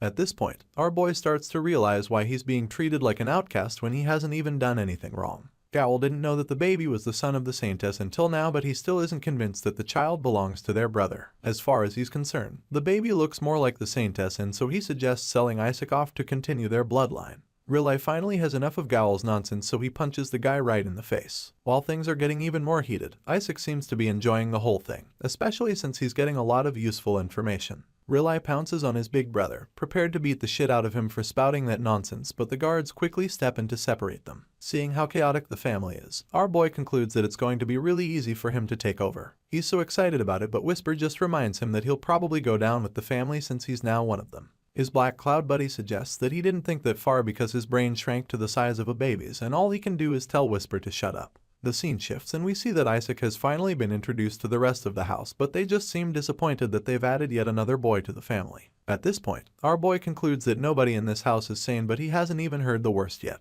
They call the Saintess a bitch for burdening them with another useless son, and while he's still in shock from this, the acting matriarch tells everyone to be quiet. She starts by telling Riley that they've all decided that the boy will be raised in the minor house. This woman is Henna Joshua, the Lord's second wife, and she is curious as to why Riley brought the child into their land. Isaac notices that she's openly hostile and figures that she's the one who wants him in the annex. Gowl angrily chimes in, urging Riley to answer, and so Isaac realizes that Henna is the rude boy's mother. Riley finally speaks up and starts by asking where his father is. Henna claims that he's out of town, and Riley admits that it's a shame, stating that the Lord should hear the news that his oldest grandson Isaac revived the holy tree. Everyone is shocked to hear this, but Gowl quickly stands up to dismiss the claim, stating that was just a coincidence. As far as he's concerned, the prayers of the Joshua household must have finally taken effect. Others agree with this, refusing to believe that a child could have done it when their own patriarch couldn't. Henna chimes in as well, stating that there isn't even any evidence to prove that Isaac revived the tree. Seeing how they all discredit him at the table, our boy is pissed, so he decides to give them the proof they're looking for. Without a second thought, he unleashes a huge display of power, and when they see the energy whirling all around the baby, they realize that it's the energy of the holy tree. At the meeting, Riley suggests that Isaac got rid of the mana that was eating away at the holy tree, and all the elders there are shocked at this. They refuse to believe that such a thing is even possible and insist that there's no way a newborn of all people would be able to remove the mana that was on the holy tree. But then again, some of the people there seem to believe that the only feasible explanation is that the child created a physical form out of the mana. In response, some others also agree that this method of exorcism might work, but at the same time, they know that it's not exactly a simple technique, because if something had gone wrong in the process, then it might have killed the tree. Besides, there is a reason the patriarch opted for the stable purification method instead. While they're all trying to come up with an explanation, Gowl finally has enough of it and loses his shit. The fifth son snaps at everyone at the table, wondering what the hell they're blabbering about, because as far as he's concerned, there's absolutely no way that a newborn could do such a thing. In response, Sir Riley quickly counters him, insisting that Isaac must have instinctively exorcised the mana. Hearing this, our boy is glad to see that someone around is finally saying something right. Riley goes on to defend the young master some more, informing everyone that this baby that still feeds on breast milk has done what no one in the Central Papacy could in the past 70 years. At this point, Gowl can no longer contain his anger, so he slams his fist on the table and asks the elders if they seriously believe this nonsense. He is so annoyed that anyone would even suggest that an infant who can't even talk yet could possibly be capable of exorcism. Gowl claims that the Joshua house will immediately become a laughingstock once the world hears about this. He's even more furious because he feels that the baby might not even be a descendant of the Joshua household. As far as he's concerned, Isaac might actually be from some unknown family elsewhere. After Gowl is done ranting and spewing a whole lot of garbage, Riley chimes in again to address the elders. He informs them that this child will become the saint and suggests that he could even be the next pope for all they know. While he's saying all of this, the baby in question just smirks the whole time, feeling pretty confident about it. Unfortunately, the smirk on his face is quickly wiped off when Sir Riley assures everyone that the child before them will also slay the Skeleton King. As you can imagine, this was never part of the contract that our boy signed up for, so he is extremely shocked that the seventh son would put him on the spot like that. While our boy is still trying to cope with the feeling of shock, the elders in the room start cursing the Skeleton King, and that's when we see Henna thinking about how Riley just started digging his own grave. With this in mind, she finally rejoins the conversation, stating that they should test the baby since Riley is so confident about him. Before the knight can even say anything, the acting matriarch requests the use of the divine relic storage, and judging by the ominous aura she exudes, it's pretty clear that the test is an arduous one. The scene shifts and we're taken to the dark forest in the northwestern regions of the Holy Helen Empire. Here, we see a huge demonic creature getting decapitated in a split second, and we get to see the man responsible for their right after. He confirms that this place was also a mess, and while he's still looking around, a knight comes around to greet him, revealing that he's actually the patriarch. He asks the knight what the matter is and learns that his proxy has requested to use the divine relic storage. In response, the patriarch reminds the knight that the sancticides are not allowed to use it, and that's when finds out that it wasn't the sancticides. The knight goes on to inform him that his grandson revived the holy tree. and that the proxy wishes to see if he has the qualities of a saint. Hearing this, the patriarch's interest is piqued, so he turns around to ask the knight what exactly he's talking about. He demands to know why there would be a saint in his household because he definitely didn't permit it. He claims that only a saintess can survive going into that place, and as the patriarch of the household, Eli Joshua orders the knight to tell them to avoid unnecessary conflicts. As far as he's concerned, there are no exceptions, but while he's still saying this, someone cuts him off all of a sudden, ordering the knight to let them go ahead. This white-haired lady joins the discussion, seeming very impressed that Isaac managed to revive the holy tree.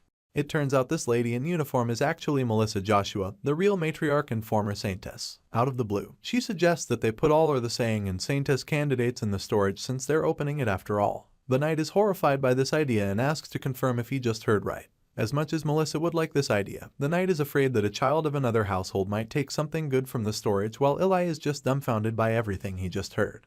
Surprisingly, the matriarch is actually hoping that something is taken out of the storage because even the best saintesses of the former generations could not take anything out of there. So, she feels that anyone who actually manages to take out that item will also be able to track down the Skeleton King and finally kill him.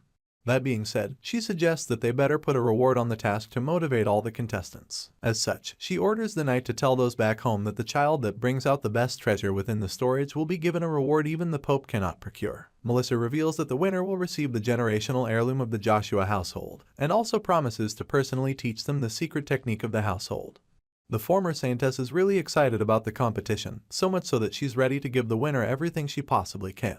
We've been hearing them talk about the divine relic storage for a while now, but what exactly does it mean? Well, it's actually where a secret technique from thousands of years ago is kept along with several divine relics. A saintess has always guarded the storage, and the Joshuas are said to be the owners of the storage. Due to the fact that only children under the age of 10 can enter, the storage was used as a kind of ritual for the saintess candidates. When they turned one, they went in and chose something, and people predicted what kind of powers the saintess would have based on the item the child brought back. However, the storage is so dangerous that even saintess candidates risk their lives by going there. And after several deaths, the storage was sealed for good. Until now. Back in the Joshua Duchy, we catch up with our boy who's currently having a chat with his whisper. The Black Cloud is confident that his little master will make it out of the storage with the treasure. In response, Isaac just snaps at Whisper for narrating everything about the divine relic storage to him. To which the Black Cloud responds by asking him if he's looking forward to the competition. Isaac admits that he definitely is, especially since the body of the Skeleton King is said to be in there. The conversation is cut short when the leader of the Knights picks him up asking if he's excited about the test, revealing that the matriarch has opened up the storage for all candidates. Isaac is surprised to hear that there are actually other candidates, and the knight goes on to reveal that the children of 5 renowned houses will be here. Even though the damned household will be here too, the knight is still sure that Isaac will win anyway. Hearing this, Whisper realizes that the Joshua family is making a bigger deal out of this than he imagined, but our boy is happy about this new development because he feels that it will be much easier for him to take his body back. Just then, Realize snatches the baby away from the knight and tells Isaac that he has to be careful. He's taken aback by this and wonders if it's dangerous because the demons are guarding that place. Even though it's something that calls for concern, our boy is still pretty confident that they're all 6th rank and lower if they were caught by the Joshua household. With this in mind, he figures that he'll just use his overpowering skill to defeat them. Unfortunately, just as the knight drops him back in his cradle, he reveals that the demons there are 8th rank. He knows that they're no easy opponent to deal with, and as soon as our boy hears this, he's absolutely horrified because he has no idea what such powerful demons are doing there. As if he wasn't already worried enough, the other knights chime in, revealing that the worst problem there is the 9th rank dragon. Rilai agrees with this, but that's only if they're considering ranks. Even Whisper is shocked by how dangerous the test is and concludes that everyone in the Joshua household must be out of their minds. After all, it's absolutely insane for them to have put a dragon in the same place where they send a bunch of 1-year-old babies. It's clearly a deadly mission, but the talking cloud is a little relieved because his master knows a lot about dragons. Unfortunately, our boy isn't exactly calm about the situation. Isaac starts to panic, knowing that dragons are dangerous in a different sense. Apparently, our boy has scammed the fire-breathing lizards a bunch of times, and so they probably have it out for him now. This basically means that about 70 massive dragons are now desperately seeking revenge on him. Whisper is very overwhelmed by the situation, and Isaac is even more worried because he knows that dragons have very good memories and is afraid that they might even recognize his soul. At this point, the talking cloud starts to feel that this is probably a good time for him to switch masters, but this treacherous joke just makes our boy even more unsettled. Right now, Isaac is in a lot of danger, so he feels that he has only one option. There are 8th rank demons and a 9th rank dragon in the divine relic storage. He can barely deal with 6th rank demons as he is right now, so in order to fight them off, he feels that he needs to rob the Joshua household of all their mana cores. Whisper is impressed with this idea, and just like that, they both decide that it's time to head straight to the annex. The scene shifts and we catch up with our boy casually hanging out in the large mansion with his talking cloud right behind him. He crawls all the way to a huge door, and after following him for a while, Whisper finally asks him if he's alright. At the moment, Isaac is engrossed in a book and he hasn't looked away for a while now, so his floating buddy is a bit concerned because he looks like he's about to be exorcised. It turns out that he's been reading the Book of Holy Spells, which talks about 10 ways to shred the Skeleton King. The title alone is enough to understand why he looks so horrified. Besides that, he also wishes that he knew how to manipulate holy powers so that he can easily learn all of the holy spells in the book. Our boy hasn't even been weaned yet, so he figures that he'll just need to mind control Rely and force him to teach him the spells. The talking cloud quickly interrupts him, reminding him that he would be using dark magic within the center of the clergy if he does that. Whisper wonders if Isaac is trying to drive the Joshua house into the ground, being framed as a demon, and our boy is just taken aback by the fact that his once hateful subject is now even more logical than him.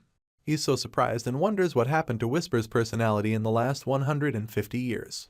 While the cloud is laughing sheepishly at the back, our boy turns back to the book and suddenly realizes that he can't understand anything in there with theory alone. He reads for so long but doesn't make any progress, and after a while, he starts falling asleep. Rely comes around and notices that the boy is getting really tired, so he picks him up and suggests that he must have had a really eventful day.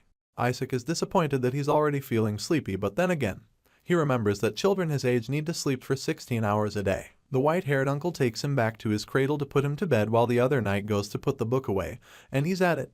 He's taken aback by the title of the book. Meanwhile, Sir Rely places Isaac on his bed and uses a regeneration spell to make him active again. Our boy is amazed by this because he knows that it's a holy spell. Feeling all excited, he tells his uncle to use an attack spell next. Thankfully, his clever floating buddy is there to call him back to order, reminding him that he needs to go to the annex soon and can't keep people in here. Hearing this, our boy remembers the plan and concludes that he needs to get rid of these people in the room quickly so he can sneak out to the annex. As such, he quickly flops down on his bed and starts pretending to be asleep. However, Whisper assures him that nobody is going to fall for that lame acting. Surprisingly, the act works and the knights in the room are instantly mesmerized by how cute the young master is. They feel that he falls asleep so quickly and are amazed that he seems to do everything so quickly too. The talking cloud can't believe his eyes and concludes that these Joshua descendants are all insane to have seriously fallen for that lame acting. Believing that Isaac is fast asleep, they make their way out of the room to go do other things, leaving the black cloud really baffled by them. Just when our boy thinks everything is going perfectly, he hears the knight saying that they would take the totem away because of how dangerous it is. Isaac's eyes shoot wide open at that moment, and Sir Rely insists that they keep the precious item safe because it's Isaac's first totem. Hearing this, our boy begins to panic because he needs to resurrect that totem. As far as he's concerned, they can't take it, but right now, he can't do anything to stop them, and all he can do is listen with tears running down his face as Rely plans to display the totem where it's most visible. Isaac feels so helpless because they're about to take the totem away and he can't do anything about it, even though he needs to drain mana from it. Since he can't have the totem, he decides that all he can do now is suck dry the mana core that's in the annex. With this in mind, and with the coast clear, he decides that it's time to get moving. Isaac doesn't even think twice before climbing out of his cradle, but his floating buddy just watches him with disappointment laced all over his face. Whisper wonders if this toddler really intends to crawl all the way to the annex, because if that's the case, then he probably won't even make it there today. In response, our boy assures him that he has a plan and orders Whisper to just do his part by opening the door. Of course, the talking cloud has no choice but to obey his master, even though he makes it clear that there's no way he's carrying our boy all the way to the annex. While he's still trying to make his point, he suddenly realizes that Rely locked the door, and they can't get it open because the locking mechanism is outside and there's even a holy spell on it. Isaac gets frustrated pretty quickly, so he asks Whisper to just break the door open, but the floating cloud kicks against this idea because he knows that it would only attract more of the Joshua family members, since they would think that they're under attack or something.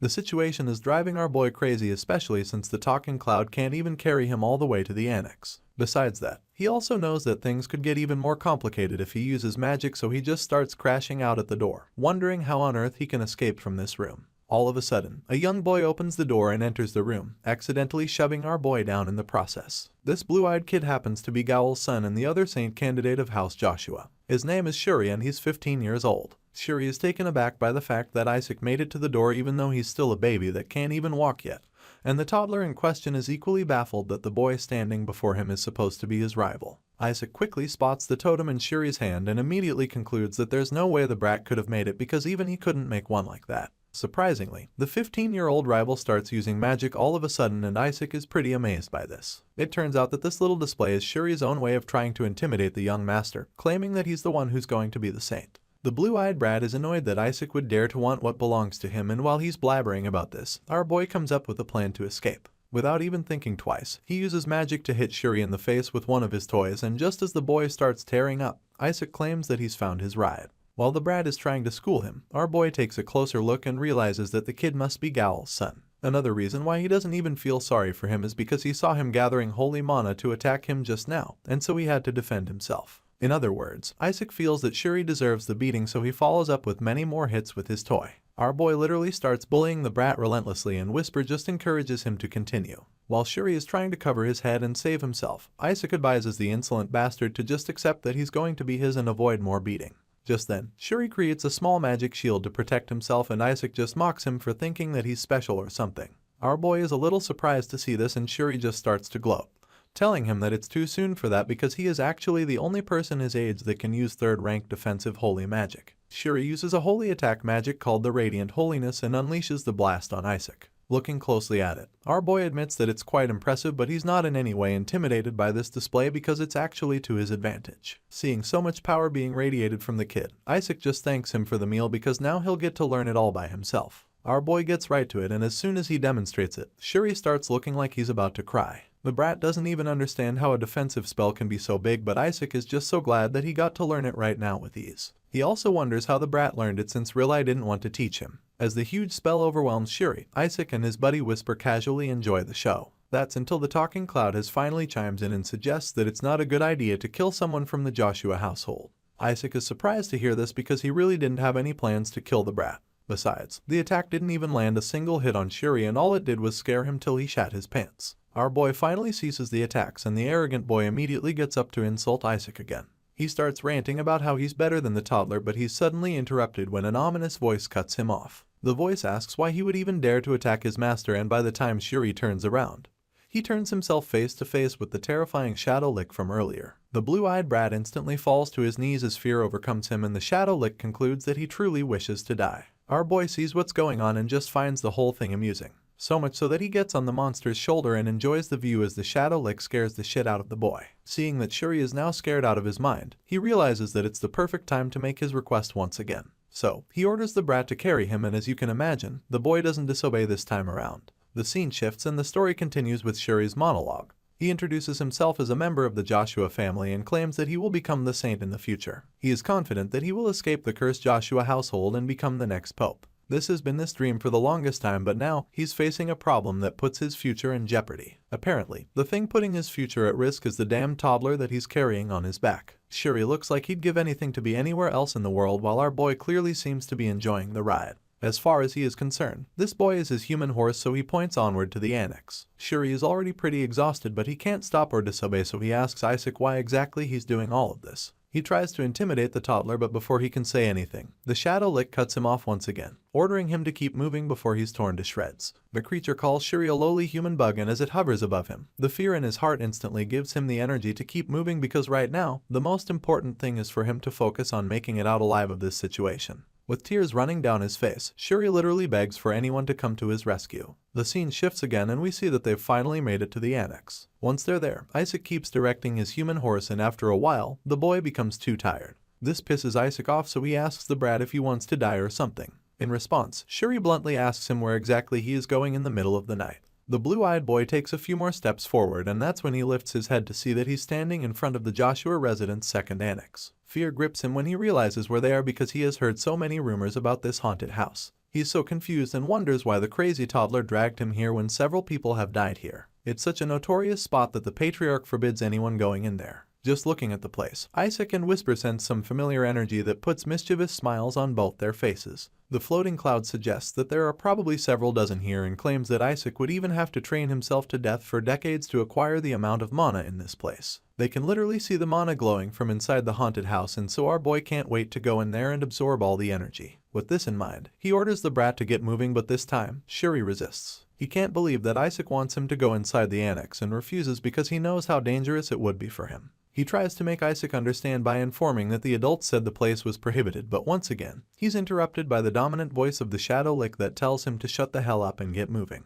The red-eyed creature appears to him once again, and even though he's afraid of what's inside the house, he's more afraid of the giant smoke demon that's currently beside him. So, he musters all the courage he possibly can and walks into the annex with Isaac on his back. They enter the dark building, and once they're in there, our boy begins to inspect the place. He feels that the inside is in a much worse state than he imagined, and as he continues to look around, he notices something strange in the distance. He wonders what's going on there, so Whisper informs him that the wolf building is sealed. He reveals that every door here has something like a protective barrier on it as well, and as you can imagine, this is pretty disappointing for the toddler. He feels that it's such a shame, and while he's sulking on Shuri's back, the poor teenager begs for them to head back. He's terrified and feels that it's better they just leave since everything here seems to have a lock on it anyway. This suggestion pisses our boy off a lot, so he takes his anger out on Shuri by pulling his hair like a maniac. The kid winces in pain, wondering why the crazy baby just did that. Isaac doesn't let go, so he starts freaking out and screaming for the baby to let go of his hair. In the process, they find themselves in front of 3 big picture frames. This catches their attention, so they stop fighting for a second. The boy takes a closer look and realizes that these dusty frames are actually pictures of the past patriarchs. He's baffled for a second, but then concludes that the notorious baby on his back might have plans to go after the patriarch position too. Shuri quickly dismisses the idea, claiming that the ambition is pointless because as far as he's concerned, he's going to be the next patriarch of the Joshua house. While he's still bragging, our boy just quietly charges up his toy with enough magical energy until it's glowing. Once the rattle is powerful enough, he unleashes a powerful blast on the picture frames, shatters the glass, and destroys all of the portraits. Shuri is absolutely horrified by what he just witnessed because he can't believe that the toddler just vandalized the pictures of the ancestors. He wonders if Isaac is crazy because he really doesn't get what the boy is doing to the patriarchs or why he's doing this. To everyone else, our boy might probably look like a hateful baby who just wants to destroy stuff, but the truth is that he actually sensed something in the portraits. Apparently, someone placed barriers on them, and now that he's unleashed an insane attack on that part of the wall, Whisper confirms that the barrier has been broken. He's glad to hear this, so he and his floating buddy share a laugh of victory. Now that he's broken the barrier, he figures that he no longer needs Shuri to carry him everywhere, so he hops down from the boy's back and starts crawling toward the broken barrier. The blue-eyed boy is so flabbergasted when he sees this because he has absolutely no idea where the toddler is going or why he just jumped down all of a sudden. Our boy is so excited to see what's going on the other side, so he can't wait to get there. In order to generate more speed, he just rolls sideways in the ground instead of crawling as usual. The floating cloud follows him closely while Shuri just keeps calling out to him. He doesn't get where the baby is going all of a sudden after creating a huge mess in the hall. As you can imagine, Isaac doesn't even give a shit what Shuri thinks, so he completely ignores the annoying cousin and makes his way to the room where he'll finally find the mama. He gets in there and is left in a state of awe as soon as he enters. Everything in the room is so awesome to him, and so he can't wait to dive right in. Shuri follows him and sees him entering one of the rooms there. Since he doesn't know what kind of catastrophe the baby might be capable of, he hurries to the place, hoping to catch up, but Isaac casually orders Whisper to lock the door behind him. Shuri sees this and tries to increase his pace while telling the toddler to stop. Of course, he's just ignored once again, and the door is shut in front of him because Isaac feels that a kid like him doesn't need to know what they're up to. Once the door is locked, our boy quietly sits down in the room and first heaves a sigh of relief because he wasn't caught. Now, he has the room to himself and enough time to do whatever he wants, so he decides that it's time to begin. Unfortunately, just when he's about to start the process, he suddenly realizes that he doesn't actually have as much time as he thinks because Shuri keeps banging on the door and threatening to tell the adults everything. Of course, that's not something that our boy needs right now. The boy threatens to tell them everything and get Isaac kicked out of the Joshua family. While Shuri is still ranting at the door, he suddenly hears a familiar voice come out to him. He turns around to see Sir Rilai and the knights who came to check what was going on. They probably heard noises, so they came around, but they're baffled to see Shuri of all people in the annex and wonder what he is doing in there. Seeing the adults, the brat happily begins to tell them everything. He starts by claiming that Isaac is a monster, but before he can get to the main point, he's cut off by one of the elders at the back who snaps at him. The old lady asks him what the hell he thinks he's doing here, reminding him that it's forbidden to enter the annex no matter what. She's even more pissed because she thinks that he was the one that put Isaac's life in danger by bringing the baby into such a deadly place. The boy realizes that there's no way he can win this case now, and so he just stands there nervously as she keeps scolding him. The old woman reveals that many people saw him bring Isaac to the annex on his back, and on top of that, there were traces of holy attack magic in Isaac's room. At the moment, Shuri looks so guilty of everything, and it's looking like there's no way he can even pin it on the baby because all the evidence is currently against him. After pointing out all of this, the adults ask him to own up, feeling that he must be responsible for all this. However, Shuri isn't ready to take the fall for a toddler that he hates. He tries to exonerate himself by explaining what happens, but it all just sounds like one flimsy excuse after the other. He admits that he carried Isaac to the annex and that some of the holy attack magic was his, so it's not exactly likely that he'll be let off the hook after this. Riley is pretty concerned about his teenage nephew, so he approaches the kid in a less aggressive manner. He informs Shuri that he's gone too far this time and makes it clear to him that he's actually been harassing a toddler that hasn't even been weaned yet. As much as the boy would love to deny this, a part of him knows that it's true. At this point, the white-haired knight asks Shuri to tell them where he locked Isaac, and this pushes the blue-eyed boy to break down. He starts crying as he tells them that he didn't lock Isaac anywhere. He tells them that Isaac went in on his own, but of course, this is sound very believable since he was the one that carried the child all the way to the annex on his back. Riley is pretty confused, but he remains calm and starts to check by himself. He knocks on the door and calls out to Isaac, wondering how the baby could possibly have locked the door by himself. Riley finally opens the door and is heartbroken when he sees the baby crying his eyes out in there. All the adults are so concerned when they finally see the baby. They feel so sorry for the toddler, claiming that he must have been so terrified while locked in that dark room all by himself. They're glad that he's alright, while Shuri just wonders what the hell is going on. Everybody else has fallen for Isaac's big act and now they all think he is a monster. Riley carries the child in his arms and attempts to calm him down. As much as he's pissed, he is just glad that the baby seems unharmed. He's very angry with Shuri, so he turns to the boy with a death glare and tells him that he should be ashamed of himself. Shuri is also crying at this point because now everyone is mad at him. He keeps trying to explain what really happened, but nobody wants to hear it.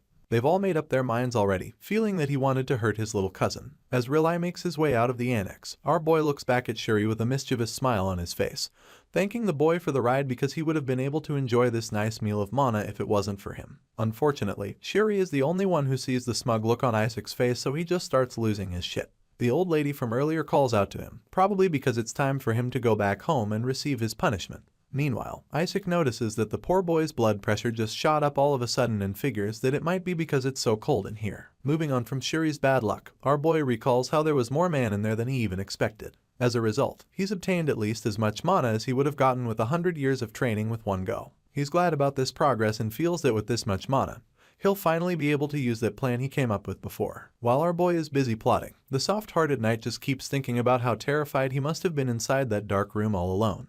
The scene changes and the story continues some time later. That morning, Sir Riley comes in with someone that he wants to introduce our boy to. Isaac was reading a book with his floating pal and doesn't really look like he appreciates being disturbed, but he listens to what his uncle has to say anyway. The white-haired knight reveals that the lady in uniform standing next to him is a silly, who will be working as the young master's assistant from now on. After that incident with Shuri, Riley probably feels that it's best for the kid to have his personal security and assistant to avoid something like that happening again. The green-eyed lady introduces herself a second time, revealing that her full name is Asili Larch, a holy knight of the Joshua household. She suddenly kneels before the child and vows to serve him until the day she dies. Seeing all of the theatrics, Isaac immediately assumes that they're doing all of this and assigning someone to him because of what happened the last time. He doesn't like the idea very much, and so he starts throwing a tantrum. Even though the lady probably can't understand all of his baby mumbles, he tells her that she's excused and that she should get out of his sight.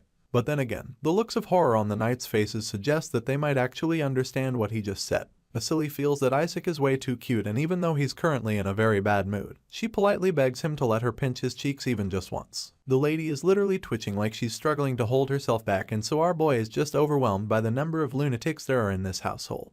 While he's trying to deal with the obsessed woman in front of him, Riley proceeds to do something quite weird as well. The guy reaches into his coat pocket and reveals a ring in a case, claiming that it's a present.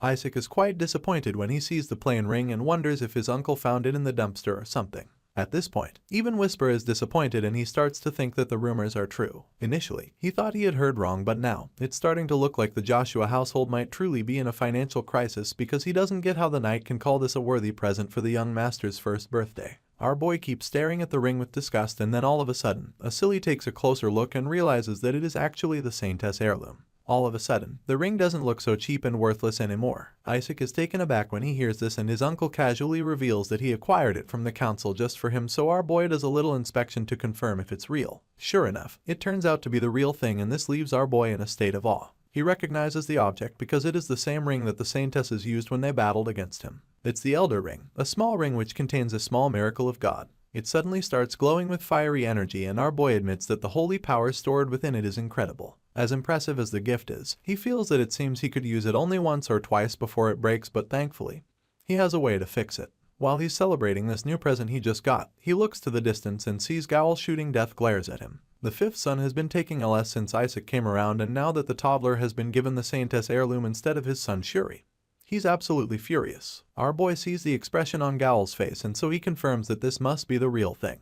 The guy is literally glaring at his baby nephew as if he wants to kill him. After brooding by the tree for a while, the guy finally comes around, faking concern and affection. The guy is doing his best to look like a loving uncle, but the spite inside him is just so much that he can't help but come off as creepy. Isaac is just irritated by this act because it's all just so gross to him. On the other hand, Whisper concludes that the guy might finally have run mad after hating for so long. It turns out that Gowl only came around because he's currently on a mission. Things are getting complicated for him right now because he broke the blessing device in the relic storage to ensure that Isaac doesn't get the blessing, but he didn't expect them to give the baby the Saintess heirloom just like that. In a flashback, we see one of the elders deciding that Isaac should get the ring since he can't receive his blessing. Of course, Gowl tries to protest this, suggesting that they give the ring to his child instead, but the old lady just reminds him that Shuri already received a blessing from the Sancticides and then tells him not to be greedy. Gowl is so furious just thinking about how it all happened because he had actually planned to steal the heirloom while pretending to donate it to the Sancticides. He feels that Isaac doesn't deserve the ring because there's no way he can even fathom the true value. With this in mind, he tries to trick the others, suggesting that Riley should have gotten a good present for the boy instead of this useless ring.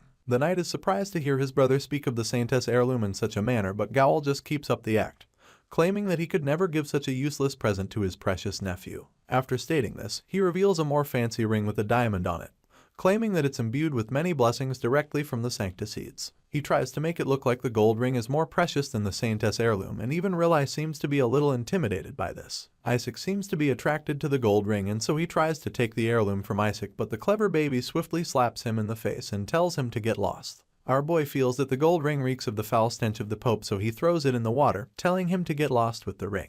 Gowl is horrified when Isaac does this, so he desperately orders his men to go find the ring immediately. On the other hand, Riley is just confused by the whole thing because the ring that Gowl presented to him seemed 1,000 times more precious than the Saintess heirloom. So, the fact that he still chose his own touches him, and so, he happily lifts him up into the air and promises to give him only the best from now on. While Isaac and his knights are celebrating, Gowl and his men keep searching for it desperately. Unfortunately for them, they might never find it because our boy cast a weight magic spell on the ring. Whisper is just proud of his master because his determination to never lay a ginger on such a foul object is truly admirable. In his mind, the Skeleton King should never have anything to do with something associated with the Pope, but to his surprise, Isaac tells him that he'll have to retrieve the ring at dawn, leaving the talking cloud shocked. Apparently, our boy intends to sell that gold ring because he knows that it's going to be worth a fortune. Later that day, Gowl returns to his chambers in frustration. He is so angry that the ring got lost because he knows how expensive it is. But then again, he consoles himself a bit because he feels that the baby won't even know how to use the Elder Ring. Gowl claims that it's a fitting item for someone who can't even use holy spells. As such, he would need to absorb at least 20 people worth of holy power to use it, which he feels will be impossible. The fifth son starts to feel pretty confident again all of a sudden, wondering if there will even be up to 10 people coming to his first birthday. Gowl is convinced that the controversy around Isaac's birthday will make people try to stay away from the child, but the very next day, the duchy is packed with people. There are over 148 saint candidates, and including the nobles and servants, there are about 4,000 people in attendance. Alice feels that all the ducal families and marquis families from different countries have sent their candidates. While the others are excited about this, Isaac isn't really happy about it.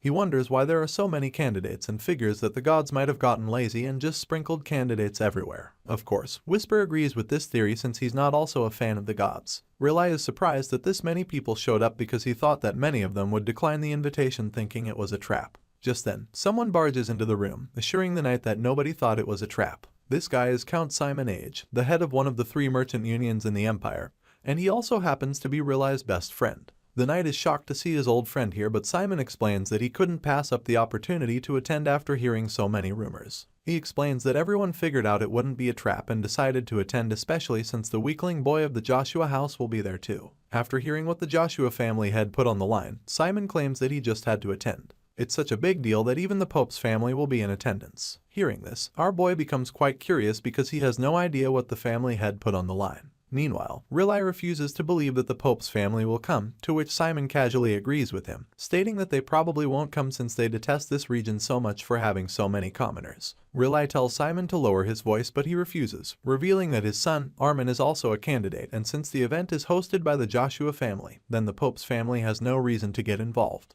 In response, Rilai warns him to be mindful of his word, but he doesn't seem to care. That's when a stern voice cuts in, reminding him that nothing is as dangerous as a vulgar friend. The owner of the voice enters the room, stating that the wisdom of the ancient never errs, and this leaves Simon absolutely terrified. The unexpected guest is none other than Bishop Barrett, and the moment he enters, he claims that he really hopes the infant of the weak Joshua household can bring something out from the relic storage to save their family. Barrett admits that he was curious to see the child in question but is disappointed that he still hasn't set eyes on the baby. Hearing this, Alice hides Isaac even more, and the ominous Bishop Barrett prays that their saint candidate can help raise their family even though everyone knows he doesn't mean this. All of a sudden, Rilai begins to panic because he is afraid that this whole arrangement was a trick by the Sancticides. The number of candidates rose from 25 to 148 in a single week, and this means that the Sancticides is turning a blind eye to it. With everyone now trying to make their child the saint, they would become too many, which means that the weakest will be pushed out, and Rilai is afraid that Isaac might get hurt in the chaos. And if that happens during the competition, then our boy might actually be in serious danger. The story continues with a scene talking about the boys born in Joshua. Apparently, other than their exceptional looks and their family's reputation, these boys are said to be useless according to the rumors. But then again, to those who want to possess the superior Joshua DNA, and to those who want to gain the favor of the papal house that hates the house of the saintess, a boy from Joshua is tantalizing prey. In a flashback, we see someone plotting evil against the Joshua boy. He tells the messenger that the boy doesn't have to be dead. Instead, all that's needed is for the boy to be unable to do anything. He orders the person to mix drugs into the baby's water and use a holy poison to finish him off. This mastermind is certain that this will show the child of Joshua the cold reality of this world. He wants to make our boy Isaac a laughingstock in front of everyone, and he wants to make it clear that the Joshua child can never be a saint. Unfortunately, this doesn't exactly go according to plan, because rather than getting poisoned or completely incapacitated, our boy seems to love the concoction so much that he chugs down multiple bottles as soon as they give them to him. As you can imagine, all the others around are absolutely horrified to see that the baby could drink that many bottles of poison without being affected at all. Isaac hits one of the boys with an empty bottle, yelling at them to get more of the poison for him. He feels insulted that they would even think they could kill him with that little poison. The baby is hungry for more, so he throws a tantrum and keeps demanding that they go get him some more poison. At this point, the other kids in there are absolutely terrified. Most of them are already tired of the competition and they just want to go home because they don't even know what the vicious baby is capable of.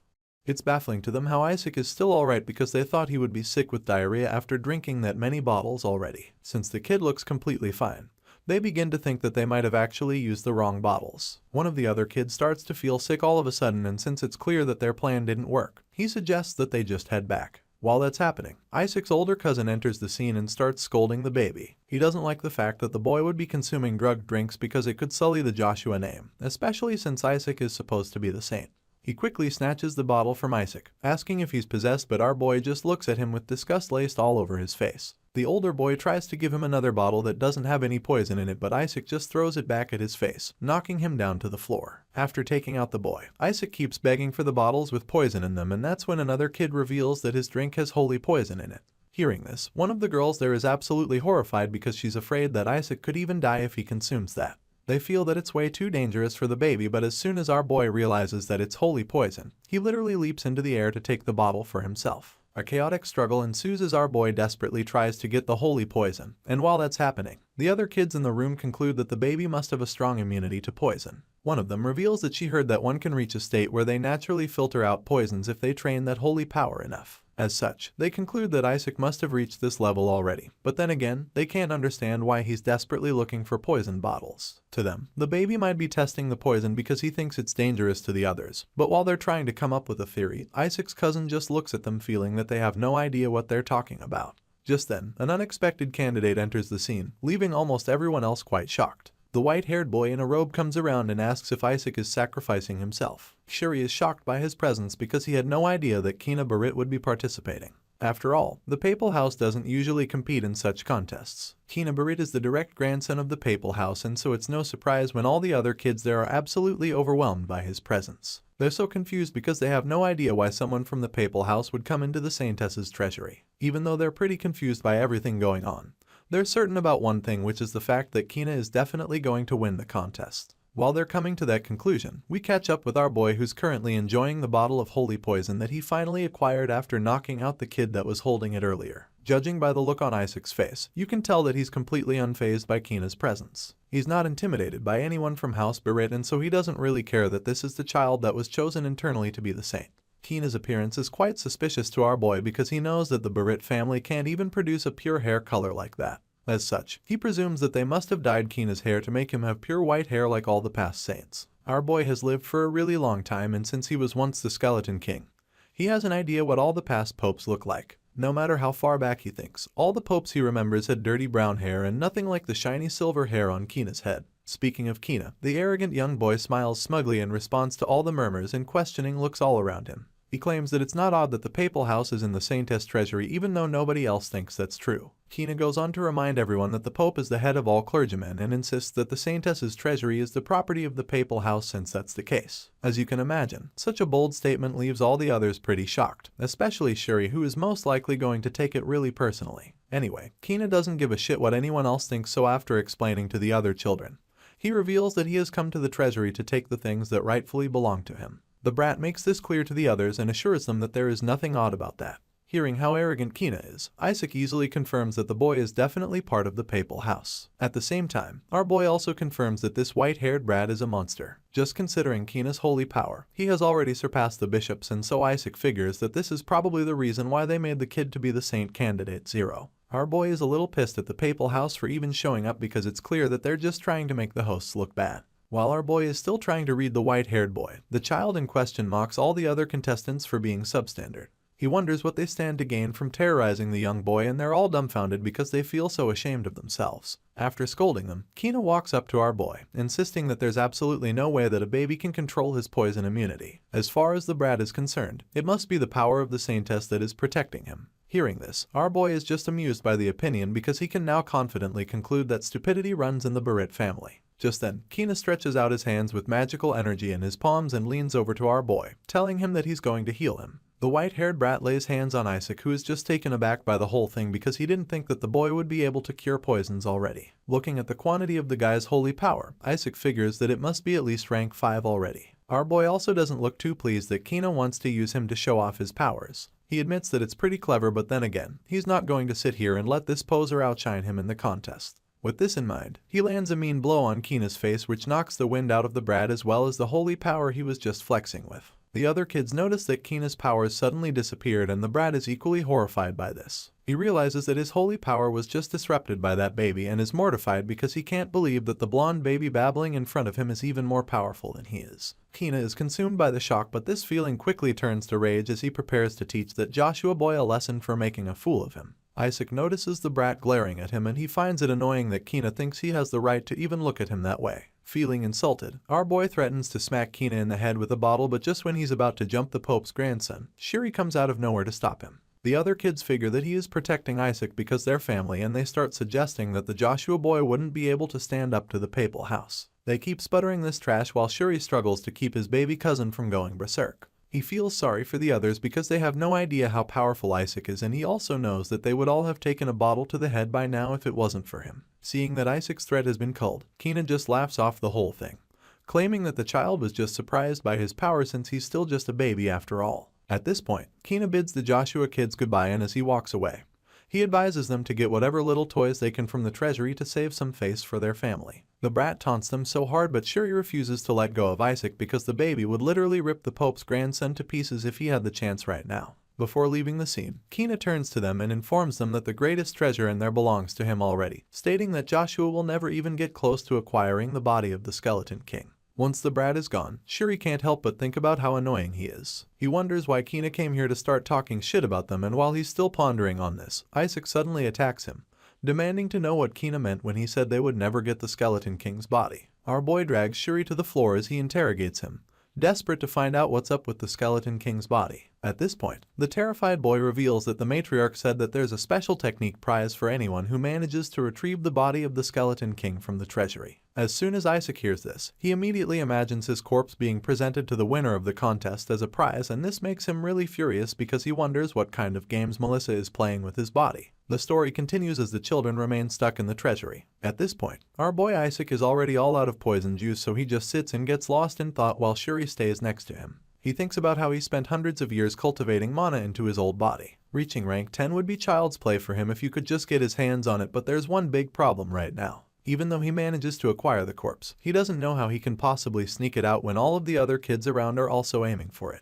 Apparently, they're all desperate to win the special technique that Melissa promised, and that might be a problem for Isaac. Seeing that he probably won't be able to sneak the body out, he figures that he'll just knock out anyone that gets in his way. After all, he's a lot stronger than all of them. While he's thinking about this, his thoughts are interrupted when someone tells all of the children to gather around. The elder walks up to them and informs the contestants that they will be departing soon. As such, she wants them to listen carefully to what she's about to say. The hooded old lady reveals that this treasury is a holy place and starts talking about what the previous saintess thinks of it. As soon as Isaac hears this, he realizes that the elder is probably about to give them a history lesson, so he quickly loses interest and decides to go ahead by himself. Shuri catches the baby crawling away, so he tries to stop him, asking him where the hell he thinks he's going. Before he can stop Isaac, the overpowered toddler blasts off like a rocket, leaving a huge cloud of dust behind. The loud noise from the blast leaves everyone else shocked, and that's when they see the 1-year-old moving at blistering speed. Our boy uses his swift steps technique to get away from them and decides that it's time for him to try out the new holy art that he learned. The elder sees him running away and furiously bawls out to him, claiming that he's going to the area that's off limits because if he goes there, traps will be activated all over the treasury. All the other kids are horrified when they hear this, so without a second thought, they all go after Isaac, determined to catch him and stop him from triggering the traps. While that's happening, the scene shifts to the Joshua Mansion ballroom where we see Rilai and Asili looking really worried. Everything for the contest is being set up and the green-eyed nanny can't think about anything other than Isaac's well-being. A huge crystal ball is set up and connected to the inside of the treasury so that the guests can follow everything going on in there. The host reveals that he will be reporting live with his summons that are following the candidates inside the treasury. That being said, he informs the guests that the candidates are now entering the first chamber that was just opened. Hearing this, Rilai begins to panic because he feels that it's a bit too sudden for them to have entered already. The reporter suddenly reveals that Ammon Aegis is in third place at the moment, and Simon makes it clear to everyone that it's his son. Shuri is in second place, and Gowel almost sounds shocked that his boy is doing that well already, but then casually pretends like it's just what he expected. After that, the reporter reveals that Isaac is in first place, and he's just as shocked as everyone else in the room. Rilai and Asili are equally dumbfounded when they hear this. Back in the treasury, we see one of the knights trying to stop Isaac from going into the forbidden area because he'll just activate more deadly traps. Unfortunately, while he's still trying to get to the toddler, he gets caught in one of the traps and is instantly burnt to a crisp. Shuri is terrified by what he just witnessed, and just like many of the other candidates, he starts wishing that he could just go home because their lives are in danger already. He calls out to Isaac, feeling that the baby is a lunatic for going out of bounds and making a huge mess. The trials of the treasury are already hard enough, and now the candidates need to avoid anti-intruder traps because of the forward baby. Unfortunately for all of them, Isaac doesn't really give a shit about them. He came in heat to retrieve his body, and that's the only thing that matters to him, so he keeps moving until he eventually reaches a gate that he believes leads to the second chapter. Just like that, he enters the side path of the second chamber, and this immediately activates the second layer of traps. Shuri is absolutely furious when he sees what Isaac just did because he literally warned him not to go there. While the older cousin is busy losing his shit, Whisper comes out of hiding and commends our boy on a job well done because thanks to the mana cores that Isaac absorbed in the annex, his shadow buddy has also gone up a rank. Hearing this, our boy just laughs mischievously before revealing that this means he can work the cloud harder from now on. With this in mind, he immediately orders Whisper to go out and grab Shuri, so the talking cloud jets into action. On the other side, the remaining candidates are catching their breaths. They didn't think that the contest would be this difficult, and they're starting to realize why the saintesses are so strong. Their conversation is cut short when they see Shuri hovering in the distance. He looks like he's flying, so the other contestants start talking about how unfair it is that his family must have taught him how to fly ahead of time. As you can imagine, that's not the case because Shuri definitely doesn't have the ability to fly. In reality, he's being carried away to safety by Whisper,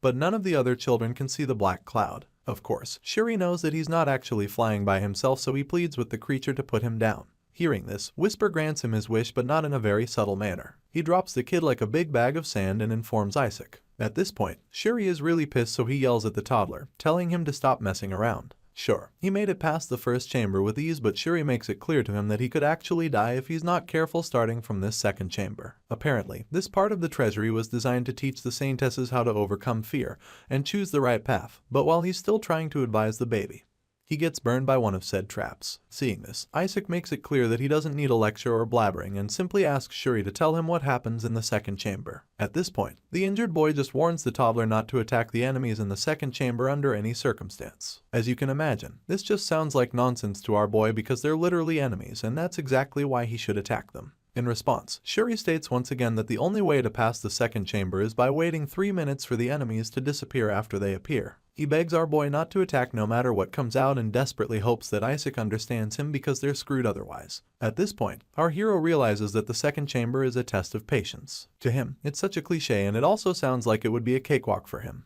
After all, he just needs to refrain from attacking the creatures in there and wait for 3 minutes instead. With this in mind, he pushes the main gate of the second chapter open and he's welcomed into the Chamber of Tranquility. A voice talks about how patience is a virtue and a cold rationale, before telling Isaac not to let himself be shaken, but maintain tranquility instead. As the door finally opens, the voice claims that his patience will lead him to the light, and our boy looks so mesmerized by the sights before him. Way back in the treasury, we see Kina and some other kids wandering in confusion. They look lost and one of them starts to wonder if they'll be okay because they're literally in last place. In response, the white-haired brat reminds him that there's no need for them to endure the dangers ahead first. As far as Kina is concerned, it's better to let the meat shield stand in front and trigger all the traps ahead. Besides, he also knows that a B-rank demon guards the entrance of the second chamber, and so he's certain that those who ran ahead are now all stumped at the entrance. Kina is so confident about this, and when he sees the bright light coming from far ahead, he tells the others to take a look and see. They all seem confused, so he casually informs them that the real trial has already begun. Back at the entrance of the second chamber, we see Isaac and Shuri looking extremely overwhelmed by the figure in front of them. That blinding light was actually coming from a friendly-looking god at the gate. He tells the boys to not be shaken and assures them that their patience will guide them to the light. Just when it looks like things are about to be a lot calmer, the good-looking god instantly transforms into a demon that wishes death upon them. Unfortunately, our boy isn't able to stay calm when this happens, so he curses the demon and activates his instackle to attack it without a second thought. Shuri is extremely disappointed when he sees what just because he knows that they're cooked for not staying calm long enough. Enraged, he yells at Isaac, calling him a dumbass, but the toddler doesn't even show any remorse. As far as our boy is concerned, there's no way he could have held back after being confronted by such an ugly-ass demon. Just so you can understand what a terrible job Isaac did. He only kept his cool for 3 seconds out of 3 minutes, but for some reason, he lasted 3 seconds more than Whisper even expected. Anyway, that loud voice from earlier suddenly informs our boy that he failed the challenge. Of course, there's a repercussion for this, so our favorite toddler is about to be faced with the wrath of divine punishment. That being said, a massive rock monster with a flaming core emerges out of the chamber and Shuri looks like he's about to shut his pants. In his mind, they're absolutely screwed and there's no way they're getting out of this alive. But while he's whining at the back, our boy quickly activates his powers. Isaac isn't afraid of the massive monster at all. He knows he can defeat it, so he unleashes a supercharged blast of mana at the monster and kills it in a single blow. The blast creates a massive hole in the creature's core and Shuri can't believe his eyes. All he can do is wonder what exactly the deal is with this overpowered toddler. After defeating the rock monster, the creature crumbles to the floor in a huge pile of stones. Isaac crawls over to the remains to examine it and is disappointed when he realizes that it was actually a B-rank demon. It's really poor to him, but then all of a sudden, he realizes that the golem was actually created by his subordinate. This subordinate was a member of the 14 elite demons under his command. They were the strongest demons that our boy trained while he was the Skeleton King, and that's why he knows that the innate magic in this golem belongs to one of those 14 demons. Isaac becomes really curious all of a sudden, wondering if the demon is working here under the Joshua house now or if it has something to do with his former body's presence being sealed away somewhere in the treasury. At this point, our boy is stumped, so he's desperate to find out more about all of this. He crawls back into the chamber to investigate further and Shuri calls out to him, wondering where he's going this time around. His yelling is interrupted when someone arrives at the screen laughing. The brat finds it really funny that the Joshua boys turned out to be so useful in the trial. Shuri is so confused when he hears this strange voice, so he turns around to see who it is, and that's when we get to yet another brat in the contest. This time around, it's a redhead named Nigel Seffet, who happens to be the third son of Ducal House Seffet.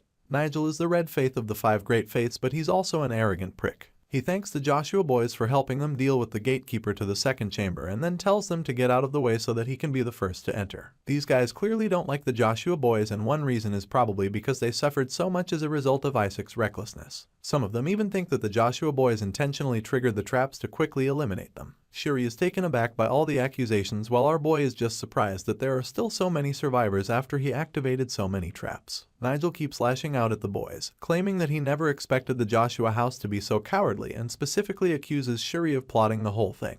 Once again, the poor guy ends up taking the blame for something he had nothing to do with. He tries to clear his name, assuring the other candidates that he's not working with Isaac. Bro literally falls on his knees to exonerate himself, but he's simply ignored. Nigel is more concerned with finding out how a 1-year-old baby managed to dodge all the traps without getting caught in one. It doesn't make any sense to him, so he starts a little investigation and instantly spots the artifact around our boy's neck. He snatches the ring with blistering speed, believing that our boy's insane luck must have something to do with it. After stealing the ring, he calls out to his buddies, telling them that they'll be able to avoid all the traps moving forward, but even Shuri is disappointed at his guessing instincts because he's way off. Besides feeling sorry for the clueless redhead, Shuri also wonders why Isaac is being so calm about the situation. He knows that the baby would never let some steak from him without fighting back, so it's really suspicious. Nigel and his gang continue their journey and advance toward the second chamber, claiming that they don't need the Joshua boys anymore. The redhead thinks about the Skeleton King's body and how it's something that even past saints and saintesses were unable to bring back. As far as he's concerned, it now belongs to House Sephet of Red Faith. Nigel is so confident that he'll bring back the trophy because he believes that the ring he stole will protect him from the traps. Unfortunately, he quickly finds out that he's dead wrong because after only a few steps into the chamber, he activates a trap that burns him immensely. The inferno rages on, and as the other candidates scream in agony, Shuri finally realizes why Isaac didn't fight back earlier. It turns out that our boy was baiting them on purpose, and now that they've cleared the path, the Joshua boys can easily advance into the second chamber. Shuri carries our boy on his shoulders once again, and they make their way past the burned candidates lying around them. Isaac laughs smugly as he looks over the wiped-out competition,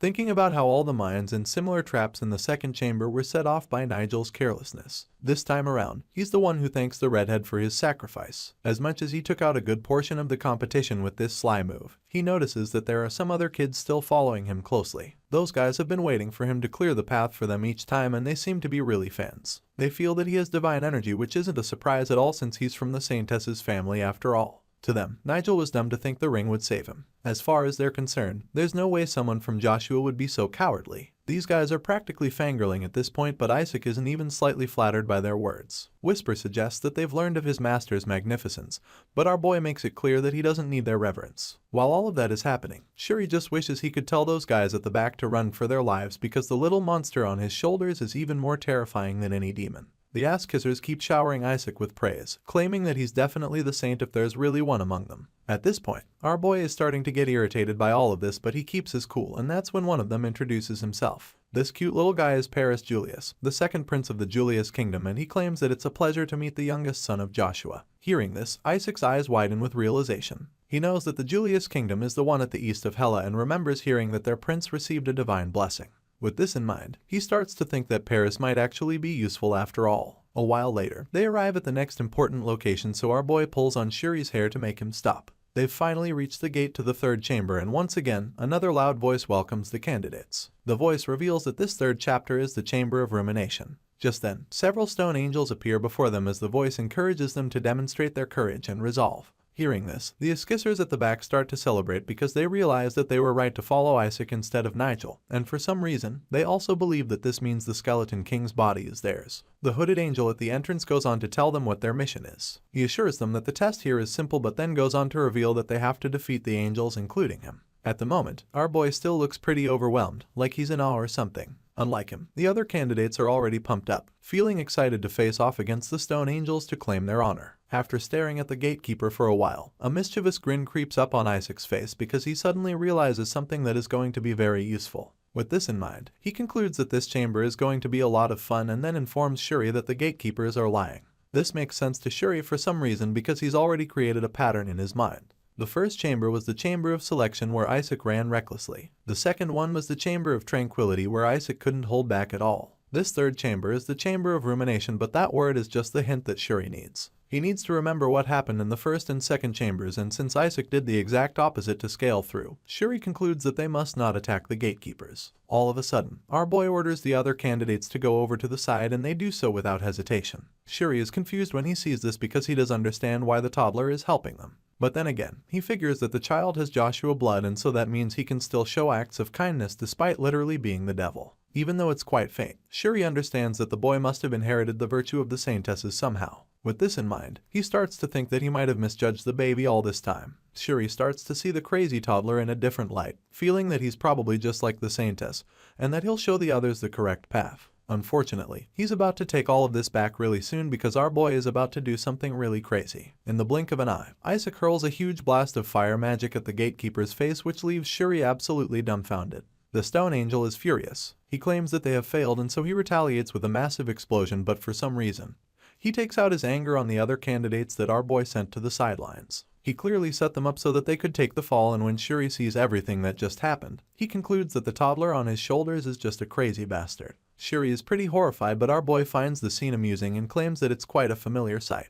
The hooded angel is revealed to actually be a demon who tells them that true saints are not foolish enough to trust the words of others so easily. It turns out that the reason our boy kept staring at the gatekeepers before was because he recognized them from his past life. These stone angels are actually puppets made from the magic of the 14 elite demons as well, and that's why he knows that they are regarded as the lying dolls. After successfully making a fool of the other candidates, our boy laughs maniacally and tells her demons that it's time to teach those brats the bitter struggles of life. While Isaac is going crazy with power, Shuri just looks so overwhelmed by the fact that he's stuck with such an unpredictable baby with a penchant for destruction. The lying dolls unleash huge fiery blasts on the poor kids that were foolish enough to trust Isaac. They all scream in horror and try to run away, but the attacks are ceaseless and it doesn't take long for some of them to start crying. The worst part about their situation right now is the fact that Isaac and Shuri are no longer anywhere to be found. Apparently, our boy used a magic spell to make himself and his cousin invisible to the other candidates and even the destructive fire demons. The terrified kids don't understand where the Joshua boys went because they were just here with them a few seconds ago. While they're all trying to avoid getting blown to bits, they also start searching for Isaac and Shuri. Speaking of the two Joshua boys, they're standing only a few feet away but no one can see them. Shuri watches in horror as the candidates run for their lives while Isaac seems to be having a lot of fun watching them. He finally got to try out his rank 6 holy invisibility art and it definitely didn't disappoint. This was a blessing that their uncle gave them to use for emergencies, but Isaac found a way to use it to have a good time. Paris Julius is also not in any danger at the moment because our boy also gave him the invisibility skill, which he is really grateful for. He thanks Isaac for it and the toddler just waved it off before tossing a ring to him. The young boy catches it, wondering what it's for, and begins to think that he was given it because he's not used to fighting against demons. Once again, he thanks our boy for it, promising that he would never forget the gesture. He's so grateful that he promises to even tell the king about it too. His display of gratitude is cut short when he starts getting the life sucked out of him. Isaac laughs maniacally as this happens and Whisper commends him for it, claiming that it's just the kind of thing he expects of his master. Prince Paris Julius had the most holy power out of all the other candidates, and so he was always going to be a target for a mana hound like Isaac. At this point, you'd start to think that our hero might actually be a true villain and not just some misunderstood baby. He happily sucks Paris of everything he's got inside of him while Shuri just watches in horror, wondering where the hell his uncle Rilai found this monster disguised as a baby. After running all over the place, the other children finally decide that it's time to fight for themselves, so they father around and stand up to the skeleton angels trying to kill them. One creates a shield to block their attacks while another activates his holy defense art. They work together to defend themselves against the demon, but the creature is extremely powerful and unfazed by their efforts. The lying doll tells them to simply accept their punishment, but they refuse to back down, so once they've activated their defense art, they can finally launch an attack together. Just when the boy at the back is about to launch the magical blast, something shocking happens and it's like he gets knocked out cold all of a sudden. His partner is shocked when this happens and begins to panic because now he's all alone in the fight. He wonders what's going on, so he turns around to see, and that's when he finds his buddy groaning on the floor. He has no idea what just happened, and while he's still trying to figure it out, a floating ring hovers towards him and sucks all the holy power out of him. As you can imagine, this is all Isaac's doing because even the demon is shocked when it sees all of its opponents being sucked dry. The demon is so taken aback by the scenes that he ceases his attacks just so that he can try to understand what the hell is going on. The lying doll looks around, wondering where all the others that fell for the lie are. He doesn't see any conscious beings around, and he definitely doesn't see the floating ring that's been doing a whole lot of damage. Whisper reveals that they have successfully absorbed the holy power of everyone on this side of the chamber, so our boy decides that it's time for them to go target the candidates on the other side. Without wasting a second, the floating demon cloud springs into action to go suck the life out of all the other kids in the chamber. It's practically impossible for them to defend themselves against Whisper because they can't even see him, and that's why he's able to keep catching them off guard. Whisper sucks the holy power of the next kid, leaving his partner shocked. Even though he's doing a lot of damage, he points out the bright side to the weaklings, which is the fact that the lying dolls stop attacking them once they go down. As far as Whisper is concerned, it's better for him to take their holy power and knock them out than for them to mess up against the lying doll and actually get seriously hurt or worse. That being said, he suggests that he's actually doing them a favor. After draining out yet another kid, he reports back to Isaac, assuring his master that he's almost done with his assignment. Just when it looks like he's about to be through with his power-sucking mission, a huge ball of energy erupts behind him and he has no idea what it is. Whisper looks up to try and figure out what this huge surge of energy could be, and that's when he gets blasted down from the sky. The talking shadow gets struck down, and that's when we see that the person responsible for this is actually Kina Barrett. The arrogant brat enters the scene, looking really proud of himself for finally finding Isaac. This kid must be really powerful for him to have been able to see Whisper and also spot our boy even while using the holy invisibility art. Our boy looks unfazed regardless because he has also been looking for Kina. Shuri, on the other hand, looks absolutely mortified that the Pope's grandson is this powerful. Sure, he knew that the boy was called a genius, but he never imagined that the young master would be this overpowered. Kina decides to flex his powers a little by introducing his massive phoenix-like pet. This just leaves Shuri even more overwhelmed because he knows that being able to summon a holy spirit at this age is just going too far. While Shuri is busy dreading the Pope's grandson, our boy Isaac just remains absolutely unfazed. He's not intimidated by Kina in the slightest, and he almost looks bored if you look closely. The white-haired boy continues talking, admitting that he was surprised to learn that there was another person that could take down a demon. He asks Isaac if he led the other kids into a trap like he did in the first chamber. An ominous smile creeps up on the white-haired boy's face as he concludes that this is exactly what he did, but the injured kids keep defending our favorite toddler. Apparently, they still believe that Isaac was trying to protect them. They claim that the baby did all of this while trying to do the trial for them and that he even told them which way to go. As such, they're convinced that Isaac saved them, oblivious to the fact that he only needed them so that he could suck them dry of their holy power. Hearing this, Whisper is delighted that these guys adore his master just as much as he does, but the baby in question is just baffled at how insane these candidates can be. As far as he is concerned, these guys aren't right in the head either for thinking that he was trying to save them.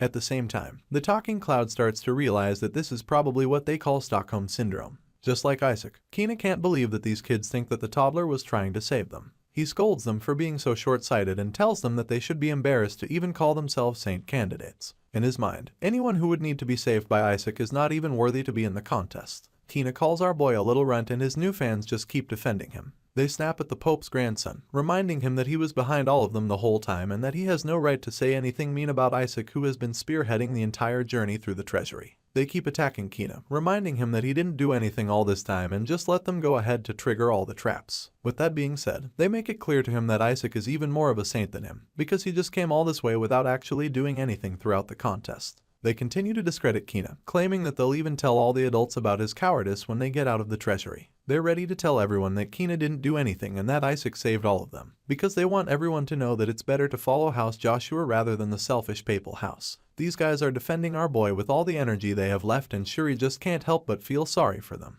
They have no idea that they're defending the devil child that's sucking them dry without any remorse. Of course, Shuri isn't stupid enough to say such a thing out loud for Isaac and his demon subjects to hear, so he just keeps this thought to himself, hoping that the other kids eventually find out who the real danger is. While they're all still attacking Kina, a loud noise interrupts them. They look over to the source and see the huge ball of power floating up to the ceiling of the treasury. They all watch with their jaws dropped and realize that the gate to the third chamber just popped up. They realize that this means they're done with the second chamber, and this is confirmed when a powerful voice congratulates the candidates on completing the second chapter. This voice reveals that it's the last gatekeeper of the treasury, and that's when we see that the huge fiery ball is the one talking. All of a sudden, the gatekeeper tells the children to choose, asking them if they'll choose the treasure here and finish the test or if they will face a trial to enter the third chamber. Hearing the intimidating voice give them such a tough choice to make, most of the candidates begin to mumble in confusion. None of them are sure of what they want to do, and while they look like they're starting to panic, Kina just looks bored of everything. One of the candidates suddenly blurts out, stating that they'll definitely pick the third chamber, but before he can finish talking, the powerful voice cuts him off, warning him to answer carefully. Once again, the gatekeeper asks if they want to pick their treasure and finish the test here, or if they want to enter the third chamber and face the unknown challenge waiting there. At this point, the pressure starts getting to the candidates. The gatekeeper informs them that they will discover the treasure of the third chamber if they pass the trial, but if they do not pass, well, the consequence is death. This revelation sends chills down their spines, and while the others are shivering, our boy just listens carefully to the voice. Whisper also pays close attention and recognizes the mana in the voice. Hearing this, Isaac can already tell that it's a dragon behind that voice. He hasn't seen one in a while, and so he's certain that failure in the third chamber will truly lead to death.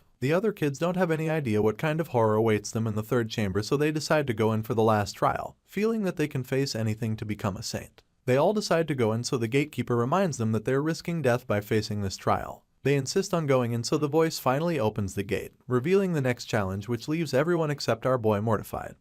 It's been a few days, but don't you think that I've forgotten about this series? I just had some real life stuff going on that kept me busy, but here I am as always with the fresh new episode. I hope you guys enjoyed this installment as well and look forward to more, because the next episode will be dropped very soon. Until next time.